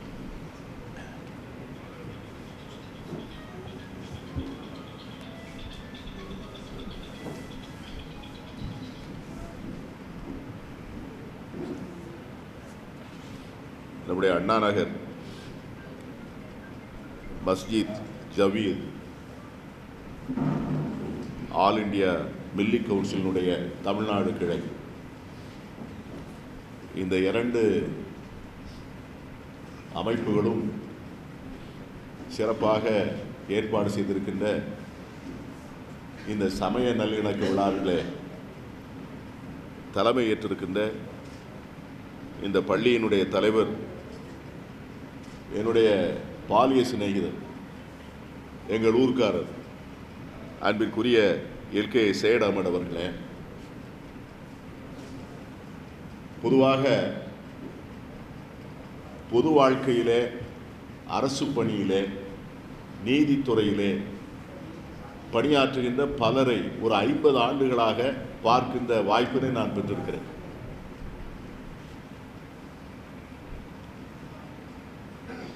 அதில் சில மனிதர்களை வாழ்க்கையில் மறக்கவே முடியாது. அவர்கள் பணியில் இருந்த காலத்தில், அதிகாரத்தில் இருந்த காலத்தில் அவர்கள் எப்படி தங்களை நடத்தி கொண்டார்கள் என்பதை அவர்கள் பணிக்காலம் முடிந்த பிறகும் இப்படிப்பட்டவரை போல இருக்க வேண்டும் என்று நாம் உதாரணம் சொல்லக்கூடிய அளவிற்கு தங்களுடைய பணிக்காலத்தை அவர்கள் அமைத்துக் கொண்டிருப்பதுதான் அவர்கள் வாழ்க்கையிலே பெற்றிருக்கிற பெரிய பேர். அந்த வகையிலே நான் அருமை நண்பர்களிடம் பேசுவேன். காலையிலே அண்ணா நகர் பூங்காவிலே உலாத்த போகின்ற பல நண்பர்களை இங்கே நான் பார்க்கிறேன். அப்போ என்னோட வருகின்றவர்களிடம் சொல்லுவேன், இந்த முன்னால் போறார் யார் தெரியுமா? யார்? இவர் தான் ஜஸ்டிஸ் கரிஃபுல்லா. ஒரு காலத்தில் வந்து இந்திய பேரரசே வந்து நின்று மைலார்ட் என்று உத்தரவு கேட்கக்கூடிய இடத்திலே இருந்தவர் எத்தனையோ கோடிக்கணக்கான, பல்லாயிரக்கணக்கான கோடிகள் பெருமான வழக்குகளை எல்லாம் தீர்ப்பு எழுதி இன்னைக்கு பதவிக்காலம் முடிந்தவுடனே அந்த பதவியை தோளில் இருக்கிற துண்டை போல தூக்கி போட்டுவிட்டு ஒரு சாதாரண மனிதனாக நடந்து வர முடிகிறது என்று சொன்னார். அதுதான் பொது வாழ்க்கையோட மிகப்பெரிய. அதே போல திரு அலாவுதீன் ஐஏஎஸ், அவர் வந்து ஹைவே செக்ரட்டரியா இருந்தார். இந்த ஹைவே செக்ரட்டரி எங்கிறது ஜாப் இருக்கு பார்த்தீங்களா, அது ஒரு பெரிய வந்து தங்க சுரங்கத்திலே விட ஒரு ஆழமான சுரங்கம். அதில் சும்மா போய் ஒரு நாள் நாற்காலில் உட்கார்ந்துட்டு வந்தாலே பின்னால் எல்லாம் ஒட்டிக்கும். நான் வந்து சட்டமன்ற உறுப்பினர். அதில் வந்து ரோடுக்கு வாங்கிறதுக்கு படுற பாடு இருக்கு பாருங்க. ஒரு சட்டமன்ற தொகுதிக்கு வந்து ஒரு ரோடு வேணும்னா அந்த ரோடுக்கு வந்து நான் ஏதாவது வந்து போய் தட்சணை வச்சாதான் அந்த ரோடை கொடுப்பாங்க. அதுக்கு நான் ஒரு கான்ட்ராக்டரை சரி பண்ணணும். அந்த கான்ட்ராக்டர் என்ன பண்ணுவார்னா, அவர் வந்து எல்லாம் கொண்டாந்து எழுதி கொண்டாடுவார் பேப்பரை. நம்ம பேப்பரை கொண்டு போய் கொடுக்குற இடத்துல கொடுத்துட்டு அவர் மற்ற வேலையை அவர் பார்த்துட்டு வந்து அந்த ரோடு சாங்ஷன் ஆகி வரும். நான் வந்து 5 வருஷம் கடையநல்லூர் தொகுதியுடைய சட்டமன்ற உறுப்பினர். நான் எந்த மந்திரிகிட்டையும் போக மாட்டேன், எந்த கான்ட்ராக்டரையும் நான் பார்க்க மாட்டேன். நேராக அலாவுதீனை போய் பார்ப்பேன். சார் இதான் ரோடு சார், இதான் பிரிட்ஜு. நான் வந்து எதற்காக இதை சொல்கிறேன் என்று சொன்னால், இப்படிப்பட்ட அதிகாரிகளும் இருந்தார்கள். அதாவது எனக்கு வருஷத்துக்கு ஒரு 10 கோடி ரூபாய்க்கு எனக்கு ரோடு கொடுத்துருப்பார். 10 crores. இதில் சாதாரணமாக என்ன ரேட்டுன்னா, இப்போ 5% ஆரம்பிச்சு 10% ஆரம்பிச்சு ஒரு கட்டத்தில் 35% போயிடுச்சு. அது அப்போ நீங்கள் ஜஸ்ட் இமேஜின், எவ்வளவு பணம் வந்து 5 வருஷத்தில் வந்து அந்த ரோட்டுக்காக வேண்டி கொடுத்துருக்க முடியும்னு. இந்த 5 வருஷத்தில் வந்து ஒரு 50 கோடி ரூபாய்க்கு ரோடு கொடுத்தாரு. ஒரு பைசா நயா பைசா கூட அவர் எதிர்பார்க்கவும் இல்லை. அது மட்டும் இல்லை, என்கிட்ட கொடுத்துட்டு ஒரு நாள் பொறுப்பிட்டு அந்த ரோடு சரியாக போடுறானான்னு பார்க்கறதுக்கு வருவார். இதை எதற்காக நான் இதெல்லாம் சொல்கிறேன்னு சொன்னால், இந்த மாதிரி சபைகளில் இவர்களை எல்லாம் பாராட்டவில்லை என்று சொன்னால் இவர்கள் வாழ்க்கைக்கு அர்த்தம் இல்லாமல் போயிடும். எதுக்கு யோக்கியனாக இருக்கணும்? எதுக்கு நேர்மையாக இருக்கணும்? அந்த நேர்மையையும் அந்த ஒழுக்கத்தையும் இதை போன்ற சபைகளிலே ஒரு வார்த்தை சொல்வது மட்டும்தான் அவர்களுக்கு நாம் வாழ்க்கையில் செய்யக்கூடிய ஒரே காரியம். எனக்கு வந்து அவங்க எல்கேஎஸ் ஃபேமிலிலாம் எல்லாரையும் தெரியும். எனக்கு நான் ஒரு காலகட்டத்தில் வந்து அவங்க கடையில் போய் தான் நேரம் போல நான் உட்காந்துருப்பேன். டி நகரில் போய் மாலை நேரங்களில் சட்டமன்ற உறுப்பினராக வாதத்துக்கு வருவோம். நேரம் போகாது, ஈவினிங்கில் போய் அவருடைய ஜுவல்லரி மார்ட்டில் போய் உட்கார்ந்துருக்கிறது. பல நண்பர்கள் தினசரி பார்க்கக்கூடியவர்கள். எனக்கு என்ன வருத்தம்னா, இவ்வளோ ஒரு அருமையான விழா, இது கான்செப்ட், மெசேஜ், இது எல்லாமே வந்து இன்னைக்கு ரொம்ப மிக மிக தேவைப்படுகிறது. சங்கர மடத்திலிருந்து சுவாமிகள் வந்து ஒரு மெசேஜ் அனுப்புகிறாருன்னா அது ஒரு பெரிய விஷயம். இன்னைக்கு வந்து நம்ம ராமசுப்ரமணியன் அவர் ஒரு காலத்தில் ஒரு சவால் விட்டார் பாருங்க. இடையில யாரோ ரொம்ப கிரிட்டிசைஸ் பண்ணாங்க. அவர் சொன்னார், ஏய் நான் சவால் விடுறேன், நான் தான் உண்மையான பிராமணன், நான் பிராமணனா நீ பிராமணனான்னு பேசலாம் வாரியான்னு கூப்பிட்டார். ஏன்னா அவருக்கு அந்த தத்துவத்தில் அவ்வளவு நம்பிக்கை இருக்குது. அதை வந்து அந்த அதுக்குன்னு ஒரு ஒழுக்கம் இருக்கிறது. அந்தனர் என்போர் அறவோர் அப்படின்னு சொன்னாங்க. அப்போ அந்த ஸ்டேட்டஸ் வந்து இப்போ நானே ஒவ்வொரு ஸ்டேட்டஸுக்கும் வந்து ஒரு ஒழுக்கம் இருக்குது. இப்போ நான் வந்து எங்கள் சர்ச்சில் காலையில் எங்கள் பிரிஸ்ட் வந்து திராட்சை ரசம் குடிக்கிறார். It's a wine. இதை வந்து நாங்கள் வந்து ஏற்றுக்கொண்டு அதை வந்து ஒரு பெரிய புனிதமான சடங்காக செய்கிறோம். நானே நாளைக்கு வந்து காஞ்சி முனிவர் அதை செஞ்சால் ஏற்றுக்குவேனா? அவர் அதை செஞ்சால் நான் ஏற்றுக்க மாட்டேன். இப்போ பிஸ்மில்லான்னு சொல்லிட்டு நீங்கள் ஆட்டம் இருக்கிறீங்க, அதை வந்து இன்னொரு மார்க்கத்தில் இருக்கிறவர் செய்ய முடியுமா? செய்ய முடியாது. ஒவ்வொரு மார்க்கத்திற்கும் ஒரு வரைமுறை, ஒரு ஒழுக்கம், ஒரு தத்துவம், எல்லோரும் கொண்டாடப்படக்கூடிய செய்திகள் எல்லா இடத்துலையும் இருக்கு. நல்லா ஐயா நம்ம ஜட்ஜி நல்லா சொன்னாங்க, மதம் என்று தயவு செய்து சொல்லாதீர்கள். யானைக்கு மதம் முடிச்சுட்டுங்கிறான். யானைக்கு மதம் முடிச்சால் யானை யாராலையும் கண்ட்ரோல் பண்ண முடியாது. வாழ்க்கையில் மதத்துக்கு இருக்கிற பெரிய வந்து ஒரு குணம் என்னன்னா, அது எதை வேண்டுமானாலும் நியாயப்படுத்தும். Religion will justify anything, any crime it will justify. நீங்க இந்த உக்ரைன்ல இருக்கிற வார் வந்து என்ன எப்படி ஜஸ்டிஃபை பண்றீங்க? நீங்க உலகத்தில் இருக்கிற மிகப்பெரிய அழிவு ஆயுதங்களை எல்லாம் உற்பத்தி செய்யக்கூடிய பல நாடுகள் கிறிஸ்துவ நாடுகள் தான். அங்கதான் சொல்றாரு, பகைவனுக்கு அருள்வாய்னு சொல்றாரு, எதிரியை மன்னின்னு சொல்றாரு, ஒரு கன்னத்தை அடிச்சா இன்னொரு கன்னத்தை காண்பின்னு சொல்றாரு. அந்த ரெலிஜனை பிராக்டிஸ் பண்றவங்க தான் சிலுவையை போட்டுட்டு இந்த ஆயுதங்களை தயார் செய்கிறார். சாந்தியும் சமாதானம்னு சொல்றது ரொம்ப ஈஸி. எல்லாரும் சொல்றோம், பார்த்த உடனே உங்களுக்கு சாந்தியும் சமாதானம் உண்டாகுது, அலைக்கும் சலாம். எதுக்காக வேண்டி இஸ்லாமிய நாடுகளில் வந்து இவ்வளவு இரத்த களரி? Why there is so much of blood? ஏன் வந்து வெளிநாட்டுக்கு ஓடி போகிற அகதிகள் எல்லாம் அங்கே இருந்து ஓடுகிறார்கள்? இஸ்லாமிய குழந்தைகள், இஸ்லாமிய பெண்கள். இந்த மத நல்லிணக்கத்திற்கு ஒரே வழி என்னன்னா, go back to the days of the prophet. எல்லாரும் ப்ராஃபட் வாழ்ந்த நாட்களுக்கு இஸ்லாம் ஷுட் மூவ். கிறிஸ்து வாழ்ந்த நாட்களுக்கு கிறிஸ்டியானிட்டி ஷுட் மூவ். அண்ட் உபநிடதங்களும் வேதங்களும் அந்த மாபெரும் தத்துவங்களும் புறப்பட்ட நாளுக்கு இந்து மதம் ஷுட் டிராவல் பேக். அது ஒன்றுதான் சேவ் பண்ண முடியும். நீங்க ப்ராஃபட் காலத்தில் ஷியா கிடையாது, சன்னி கிடையாது, போரா கிடையாது, அப்படிலாம் இருந்துச்சா என்ன? சரி, ஒரே ரெலிஜன் மட்டும்தான் மக்களை சேர்த்துரும்னு சொன்னா எதற்காக why so many Islamic countries? ஒரே லாங்குவேஜ் மட்டும்தான் ஒரு நாட்டை உருவாக்கிறோம்னு சொன்னா why there are so many countries speaking English? நீ வந்து இந்து மதம் தான் இந்தியாவை சேர்க்கணும்னா நேபாள் எதுக்கு தனி நாடாக இருக்குது? That cannot be. அதைத்தான் வந்து நீங்கள் வந்து மாற்று மதத்தினரை எப்படி நடத்துவது என்பதை பற்றிய ஒரு தெளிவு நமக்கு வேண்டும் என்று சொன்னால், பெருமானார் கிறிஸ்தவர்களோடு போட்டுக்கொண்ட உடன்படிக்கையை விட வேறு ஒரு பெரிய டாக்குமெண்ட் அதுக்கு இருக்கவே முடியாது. அந்த டாக்குமெண்ட் நிறைய பேருக்கு தெரியாது. அவர் என்ன சொல்றாருன்னா, உங்க ஊர்ல ஒரு சர்ச் இருக்கு, உன் ஊர்ல ஒரு கன்னியர் மடம் இருக்கு, அது அதுக்கு இடிஞ்சு போச்சுன்னா நீ போய் பழுது செய்து கொடுன்னு சொல்றாரு. அதை ரிப்பேர் போய் பார்த்து கொடுக்க வேண்டியது உன்னுடைய பொறுப்பு. இன்னொருபடி அதிகமாக என்ன சொல்றாருன்னு கேளுங்க. உன் மனைவி கிறிஸ்தவளாக இருந்தால் அவளை மதம் மாற்ற நிர்பந்திப்பதற்கு உனக்கு அதிகாரமே கிடையாதுன்னு சொல்ற. இதெல்லாம் வந்து பெருமானார் வந்து அராஃபத் பெருவழி பேருரையெல்லாம் நீங்கள் படிச்சிருப்பீங்க, the last speech of the profit.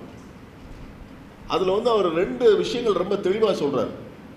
நான் உங்களுக்கு 2 விட்டு சொல்லுகிறேன். ஒன்று, இறைவன் என் மூலமாக அருளிய திருமறை. அதில் ஏதாவது உனக்கு சந்தேகம் வந்ததுன்னு வச்சுக்கோ, அந்த சந்தேகத்தை நீ என்ன செய்யணும்னு கேட்டீங்கன்னா, you should see my life, என்னுடைய வாழ்க்கையை பார்த்து நீ அதை தெளிவு பண்ணிக்கோன்னு சொல்கிறேன். அப்படி சொல்லக்கூடியவங்களே வரலாற்றில் ரொம்ப கம்மி.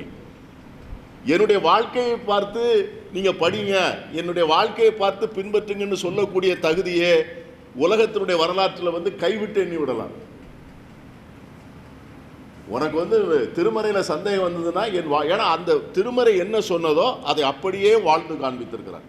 அதான் ஜீசஸ் கிரைஸ்ட் சொல்வார், நானே வழியும் நானே சத்தியமும் இருக்கிறேன் என்று சொல்வார். ஐ ஆம் த வே ஆஃப் லைஃப். இது வந்து இன்னைக்கு வந்து எல்லா ரிலிஜனும் இன்னைக்கு வந்து நிறையா பேசலாம். இது வந்து பைபிளில் வந்து ஒரு நல்ல வாசகம் நம்மளை பற்றி நிறையா சொல்லியிருக்காங்க. உங்கள் மத போதகர்கள் போதிப்பதைப் போல நடங்கள், அவர்கள் வாழ்வதைப் போல நடக்காதீர்கள்னு சொல்லியிருக்காரு. You follow what they speak but don't follow what they live. இது வந்து அன்னையிலேருந்து இன்னை வரைக்கும் அப்படி தான் இருந்திருக்கு. இன்னைக்கு நமக்கு எல்லாருக்கும் வந்து ஒரு கம்பல்ஷன் வந்திருக்கு. இப்போ மத நல்லிணக்கம் வந்து ஏதோ வந்து பெருந்தன்மையான விஷயம் அல்ல. It is not a question of charity, it is a necessity. Now I cannot choose my neighbour. என்னுடைய அடுத்த வீட்டுக்காரனை என்னால் தேர்ந்தெடுக்க முடியுமா? My neighbour is God given. இப்போ ஒரு 22-25 கோடி இஸ்லாமியர்களை நம்ம இல்லாமல் இந்த நாட்டை எப்படி வாழ முடியும் சொல்லுங்க? இந்த 25 கோடி பேரும் இல்லாமல் இந்தியா இருக்க முடியுமா? சரி, இந்த நாட்டில் இருக்கிற 80 விழுக்காடு இந்துக்களை வந்து நாம் எப்படி பெரும்பான்மை ஏற்றுக்கொள்ளத்தானே செய்யணும்? அந்த பெரும்பான்மைக்கு இருக்கின்ற அந்த சலுகைகளை வந்து நாம் எப்படி மறுக்க முடியும்? If there is a democracy functions under the majority principle. மெஜாரிட்டிங்கும் போது அவனுக்கு வந்து நீங்கள் வந்து இஸ்லாமிய கண்ட்ரிலையும் போய் இதே மாதிரி தானே வரும். அப்போது நம்மளே கேள்வி கேட்டுக்கொள்ள வேண்டிய நேரம். வேர் we have gone wrong. நம்மகிட்ட என்ன தவறுகள் இருக்கிறது? அப்படி ஒவ்வொரு சமூகமும் கேட்டுக்கொள்ள வேண்டும்.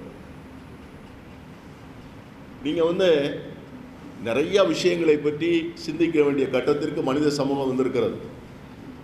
இப்போ வளர்ச்சி குரோத்னு சொல்லிக்கிட்டே இருக்கிறோம். 9% டெவலப்மெண்ட்டு, 10% growth, 12% growth. இது எங்கே தான் போய் முடியும்? Whether growth can be a never ending growth. அப்போ ரிசோர்ஸஸ் எவ்வளோ தூரத்துக்கு நீங்கள் எக்ஸ்ப்ளாய்ட் பண்ணுவீங்க? அந்த ரிசோர்ஸஸ் வந்து வரக்கூடிய ஜென்ரேஷனுக்கு வேண்டாமா? இதையெல்லாம் கேட்கக்கூடிய கேள்விகள். ஆனால் இதெல்லாம் ஏன் கேட்க முடியலன்னா, இந்த மத சண்டைகளினால அந்த கேள்விகளை கேட்க முடியல. நாளைக்கு காற்று இன்னைக்கு வந்து நம்முடைய சங்கரமடத்திலிருந்து நதிகளை பற்றிய ஒரு பெரிய அருமையான புத்தகத்தை, நதிகள் மாசுபட்டு கிடக்கின்றன, மலைகள் காணாமல் போகின்றன, காற்று மாசுபடுகிறது, குழந்தைகள் கையிலே இருக்கிற அந்த மொபைல் கேட்ஜெட்ஸ் எல்லாம் பார்த்தா நமக்கு பயமாக இருக்கிறது.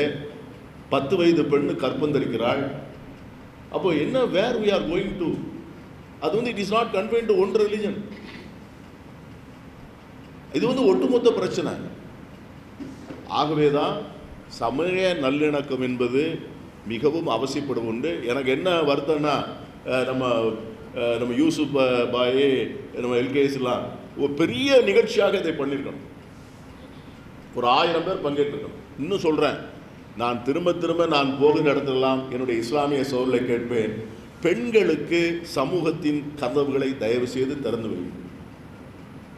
இன்னைக்கு நீங்கள் உத்தரப்பிரதேச எலெக்ஷனை நீங்கள் பார்த்தீங்கன்னா அந்த எலெக்ஷனுடைய மிகப்பெரிய வெற்றிக்கு காரணம் பெண்களுடைய கான்ட்ரிபியூஷன்.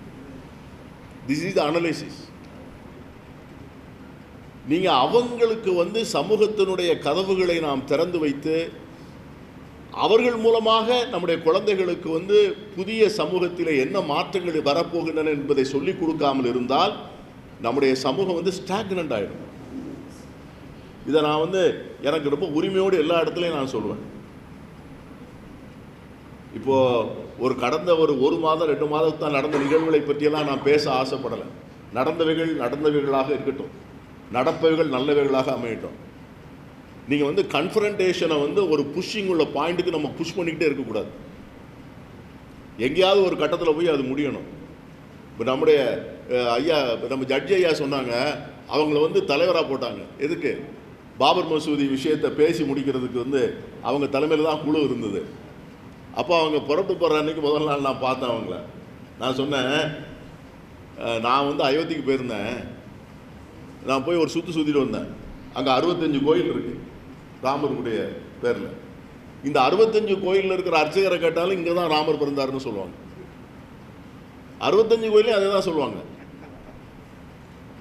இதில் இன்னொரு பியூட்டி என்னென்னா, அங்கே நிறையா கோயிலுக்குள்ளே போனீங்கன்னா சின்ன சின்ன குட்டி குட்டி தெய்வமாக இருக்கும்.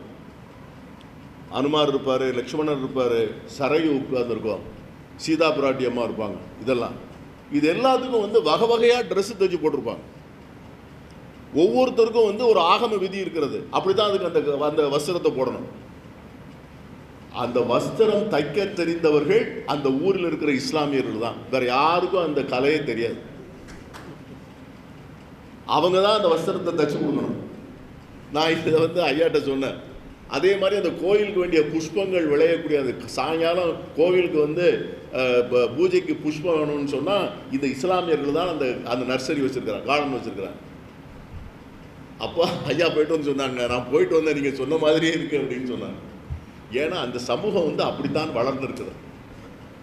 நாம் தான் இப்போ அதை ஸ்பாயில் பண்ணியிருக்கிறோமே ஒழிய சமூகத்தில் எந்த விதமான தவறும் இல்லை. லீடர்ஸ் என்று சொல்லக்கூடிய நமக்கு நிறைய பொறுப்பு இருக்கிறது. லீடர்னா அரசியல் கட்சி தான் தலைவர்னு கிடையாது. It's not only political leaders. There are leaders in business, leaders in industry, leaders in society, leaders in education. So இவங்க they have to guide the community. எல்லாவற்றிற்கும் மேலாக இந்த மதங்களை யாரிடமிருந்து காப்பாற்ற வேண்டும் என்று சொன்னால் இந்த மதங்களை வழிநடத்துவர்களிடமிருந்து தான் இந்த மதத்தை காப்பாற்ற வேண்டும். இன்னைக்கு இஸ்லாம் ஏன் தவறாக புரிந்து கொள்ளப்பட்டிருக்கிறது என்று சொன்னால் அதை வழிநடத்துகின்றவர்கள் சரியான முறையில் அந்த இஸ்லாத்தை சொல்லிக் கொடுக்கவில்லை என்பது உண்மை உண்மை உண்மை. இது இன்னைக்கு நம்ம சில பேர் நடக்கிற அகில இந்திய அளவில் அகில உலகத்தில் நடக்கிற சில வன்முறை சம்பவங்களை பார்த்து இதுதான் இஸ்லாம் என்று மக்கள் நினைக்கிறார்கள். அது இஸ்லாம் அல்ல. அது தட் இஸ் பெர்வர்ஷன். அப்படியே இருக்க முடியாது. நீங்கள் இஸ்லாத்தை முழுமையாக நீங்கள் படித்து கொண்டீர்கள் என்று சொன்னால் நான் ரொம்ப தைரியமாக சொல்ல முடியும், it's the most scientific religion. ஆகவே அதை பற்றி நிறையா பேசலாம். நீங்கள் இன்னும் கொஞ்சம் உள்ளே போனீங்கன்னா எல்லா ரிலிஜனுக்கு இடையிலையும் டிஃபரன்ஸ் என்பது ஒரு 0.5% கூட இருக்காது. ஒவ்வொரு மதத்தினுடைய ஆழமான எசன்ஸ் அதை நீங்கள் எடுத்து வச்சு பார்த்தீங்கன்னா, நீங்கள் ஐயா உபனிஷத்து சொன்னாங்க பாருங்கள், நீங்கள் உபனிஷத்தை நீங்கள் சான்ஸ்கிரிட்டுங்கிறத மறந்துட்டு அதையும் தமிழ் படுத்தி குரானையும் தமிழ் படுத்தி ரெண்டையும் நீங்கள் ஒன்றா உட்காந்து படிச்சிங்கன்னா எது உபனிஷத்து எது குரான்னு சொல்ல முடியாது. சரிதானங்க? சொல்ல முடியாது. பல வெர்சஸ் குரானில் என்னென்ன சொல்லப்பட்டிருக்கிறதோ அந்த வெர்சஸ் பூரா உபனிஷத்தில் இருக்கு. ஆகவே அறியாமை தான் இந்த மத மோதல்களுக்கு காரணம். அரசியல் அதிகாரத்தை கைப்பற்றுவதற்கு இப்படி ஒரு அடையாள அரசியல் தேவைப்படுகிறது. வேற எங்கேயுமே வந்து இது இன்னைக்கு வந்து எதற்காக வந்து ஜாதி மதம் தேவைப்படுகிறது என்று சொன்னால் அதிகாரத்தை கைப்பற்றத்தான். அந்த அதிகாரம் எப்படி வேணாலும் இருக்கலாம். ஒரு கம்பெனியில் போய் ப்ரொமோஷன் வேணும்னா அவரை போய் நான் உன் ஜாதி எனக்கு ப்ரொமோஷன் கொடுன்னு சொல்லலாம். என்னை எம்எல்ஏவுக்கு நான் உன் ஜாதின்னு சொல்லலாம். எனக்கு காலேஜில் சீட்டு கொடு நான் உன் ஜாதின்னு சொல்லலாம். அதற்குத்தான் ஜாதியும் மதமும் தேவைப்படுகிறதே ஒழிய ஒட்டுமொத்த சமூக முன்னேற்ற மதமும் ஜாதியும் தேவைப்படும். ஆகவே இந்தியாவை போன்ற ஒரு மல்டி கல்ச்சுரல் சொசைட்டி இங்கே வந்து நம்ம மாணவர்களுக்கும் இளைஞர்களுக்கும் என்ன சொல்லிக் கொடுக்க வேண்டும் என்று சொன்னால் how to live amicably together. பல்வேறு சமூகத்தை சார்ந்த நாம் எல்லோரும் எப்படி ஒற்றுமையாக வாழ முடியும் வாழக்கூடும் என்பதுதான் பல்கலைக்கழகங்களிலும் பள்ளிக்கூடங்களிலும் சொல்லிக் கொடுக்கின்ற பாடங்களாக வரக்கூடிய காலங்களில் இருக்க வேண்டும். அப்படிப்பட்ட ஒரு முன்னெடுப்பை நாம் நகர்த்த வேண்டும். இதில் நம்முடைய கான்ட்ரிபியூஷன் என்ன என்பதை நான் இஸ்லாமிய நண்பர்களை நான் கேட்டுக்கொள்வேன். You discuss among yourself. ஒரு ஸ்ட்ராட்டஜியை நீங்கள் கண்டிப்பாக பண்ணணும். ஏன்னா இந்த சமூகம் is at crossroads. The society is crossroads. Education. Why Islamic community is so backward in education. 850 வருஷம் நவாபுகளாக சுல்தான்களாக பாதுஷாக்களாக இருந்த ஒரு சமூகத்தில் ஏன் வந்து கல்வி வந்து இவ்வளவு பின்தங்கி இருக்கிறது? Why literacy rate is low among women? இந்த மாதிரி பல கேள்விகளை நீங்கள் கேட்டு நான் இன்னைக்கு நல்ல முன்னெடுப்புகளை நான் நிறையா பார்க்குறேன். இன்றைக்கி பல அவேர்னஸ் வந்திருக்கு. நான் வந்து நண்பர் யூசுஃப் இந்த வி ஃபார் ஆல் என்கிற அமைப்புகளெல்லாம் இன்றைக்கி வந்து புதுசாக வந்து நிறைய சர்வீஸ் பண்ண ஆரம்பிச்சிருக்கிறாங்க. ஆகவே சமூக சேவை மட்டும்தான் இறைப்பணி. சமூக சேவை செய்கின்ற போது இறைவன் தானே நம்மை தேடி வருவார் என்று சொல்லி இந்த அருமையான முயற்சிக்கு பின்னால் இருக்கின்ற உங்கள் எல்லோருக்கும் என்னுடைய அன்பையும் வாழ்த்துக்களையும் பாராட்டுகளையும் தெரிவித்து விடைபெறுகிறேன். நன்றி. அல்லாஹ்வின் பெரும் கிருபையினால் இந்த நிகழ்வு மிக அருமையாக நடைபெற்றிருக்கிறது. அதன் முத்தாய்ப்பாக இன்று நன்றி நாள் என்கின்ற ஒரு உரையினை வழங்கக்கூடிய வாய்ப்பை நான் பெற்றிருக்கின்றேன். முதலாவதாக இந்த நிகழ்விற்கு தலைமை தாங்கி தலைமை உரை வழங்கிய இந்த பள்ளிவாசலின் தலைவர் எல்கே சௌமத் அவர்களுக்கும், ஆல் இந்தியா மில்லி கவுன்சிலின் தமிழ்நாடு சாப்டர் தலைவர் இப்னு சவுத் அவர்களுக்கும், அதைத் தொடர்ந்து இங்கு சிறப்பு விருந்தினராக கலந்து கொண்டிருக்கின்ற all India Milli council new டெல்லியின் வைஸ் பிரசிடென்ட் மௌலானா அனீசுர் ரஹ்மான் காசிமி அவர்களுக்கும், இங்கு கௌரவ விருந்தினராக கலந்து கொண்ட என் அருமை நண்பர் தமிழ்நாடு சிறுபான்மை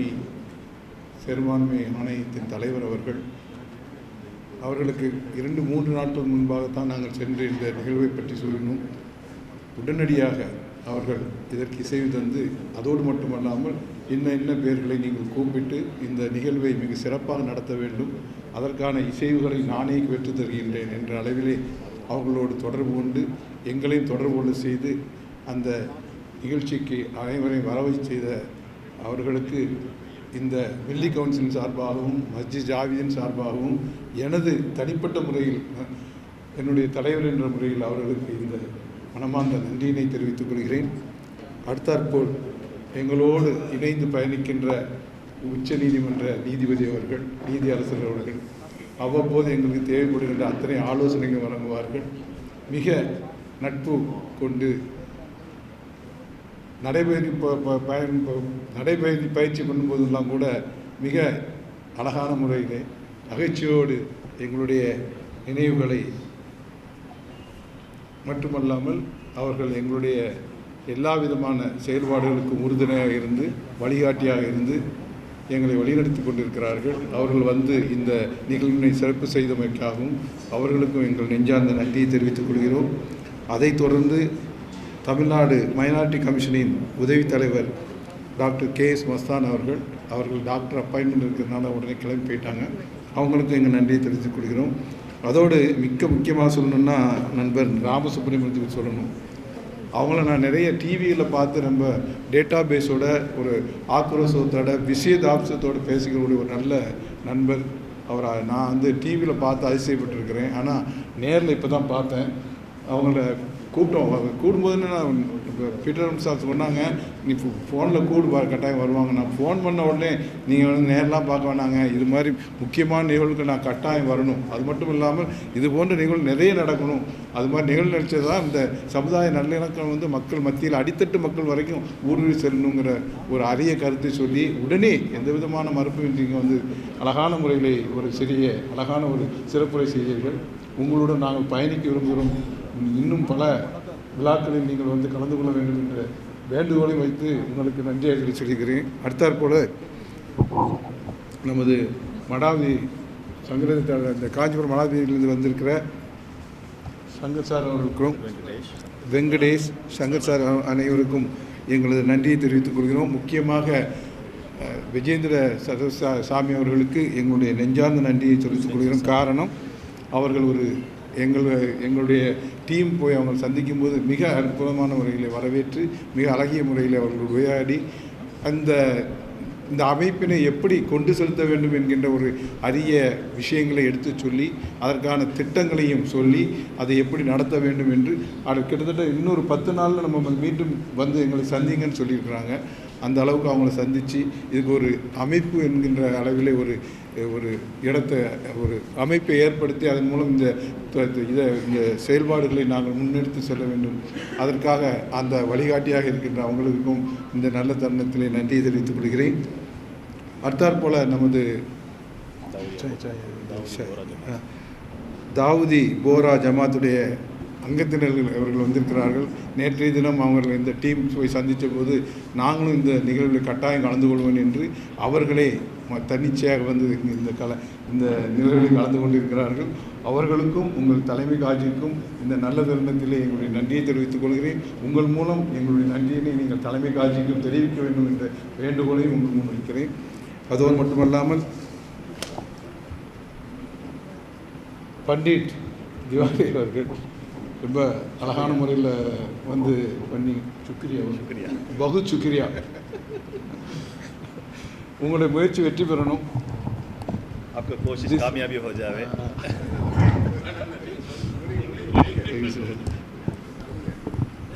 நீங்கள் வந்து you have taken a very important matter in your hand and you have done so far what you have done is really a interesting one and we will be always with you as a morally and supporting you all your efforts. Thank you very much for all coming over here and grace the function. Thank you very much, sir. முக்கியமான ஒரு விஷயம், doctor Amir கானை நான் பாராட்டாமல் இருக்க முடியாது. ஏன்னு கேட்டால் அவங்க வந்து நாங்கள் V4 All ஆரம்பித்த தருணத்திலிருந்து எங்களோடு இணைந்து பயணித்து கொண்டிருக்கிறார்கள். அது மட்டுமல்லாமல் என்னென்ன நிகழ்வுகளை எப்படி நடத்த வேண்டும் என்பதில் மிக வழிகாட்டியாக இருக்கிறார்கள். யாரை கூப்பிட்டு வர வேண்டும், யாரை கூப்பிட்டு வந்தால் அந்த நிகழ்வு சிறப்பாக அமையும் என்பதில் எங்களோட நிறைய வழிகாட்டுதலாக இருந்து உதவி செய்து கொண்டிருக்கிறார்கள். அந்த அமீர்கான் அவர்களையும் இந்த நல்ல தருணத்தில் பாராட்டி நன்றியை தெரிவித்துக் கொள்கிறோம். நேரத்தின் அருமை கருதி வந்திருக்கிற உங்கள் அனைவரையும் ஒவ்வொருவரையும் பேர் சொல்லி கூப்பிடணும், இருந்தாலும் பரவாயில்லை, உங்கள் அனைவரையும் எங்களுடைய மில்லி கவுன்சில் சார்பாகவும் மஸ்ஜித் ஜாவின் சார்பாகவும் நன்றியினை தெரிவித்து உங்களுடைய பொன்னான நேரங்களில் இந்த ஒரு நோக்கத்திற்காக எந்த நோக்கத்திற்காக நாங்கள் இந்த கூட்டத்தை ஏற்பாடு செய்தோமோ அந்த நோக்கத்திற்காக உறுதுணையாக உற்றுணையாக வந்து இருந்து இதனை சிறப்பித்து தந்த உங்கள் அனைவருக்கும் எங்களது மனமார்ந்த நன்றியை தெரிவித்துக் கொள்கிறோம். அதோடு மட்டுமல்லாமல் இதற்கு பின் விருந்து ஏற்பாடுகள் செய்யப்பட்டிருக்கின்றன. சைவம் அசைவம் இரண்டுமே தனித்தனியாக செய்யப்பட்டிருக்கின்றன. அந்த இரண்டிலும் தாங்கள் அனைவரும் கலந்து கொண்டு சிறப்பிக்குமாறு உங்கள் அனைவரையும் மனமாற கேட்டுக்கொள்கிறேன். நன்றி, வணக்கம். அஸ்ஸலாமு அலைக்கும்.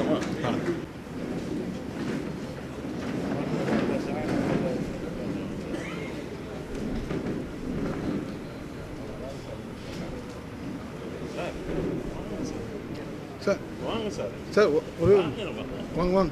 நீங்கள் எல்லாம் சார்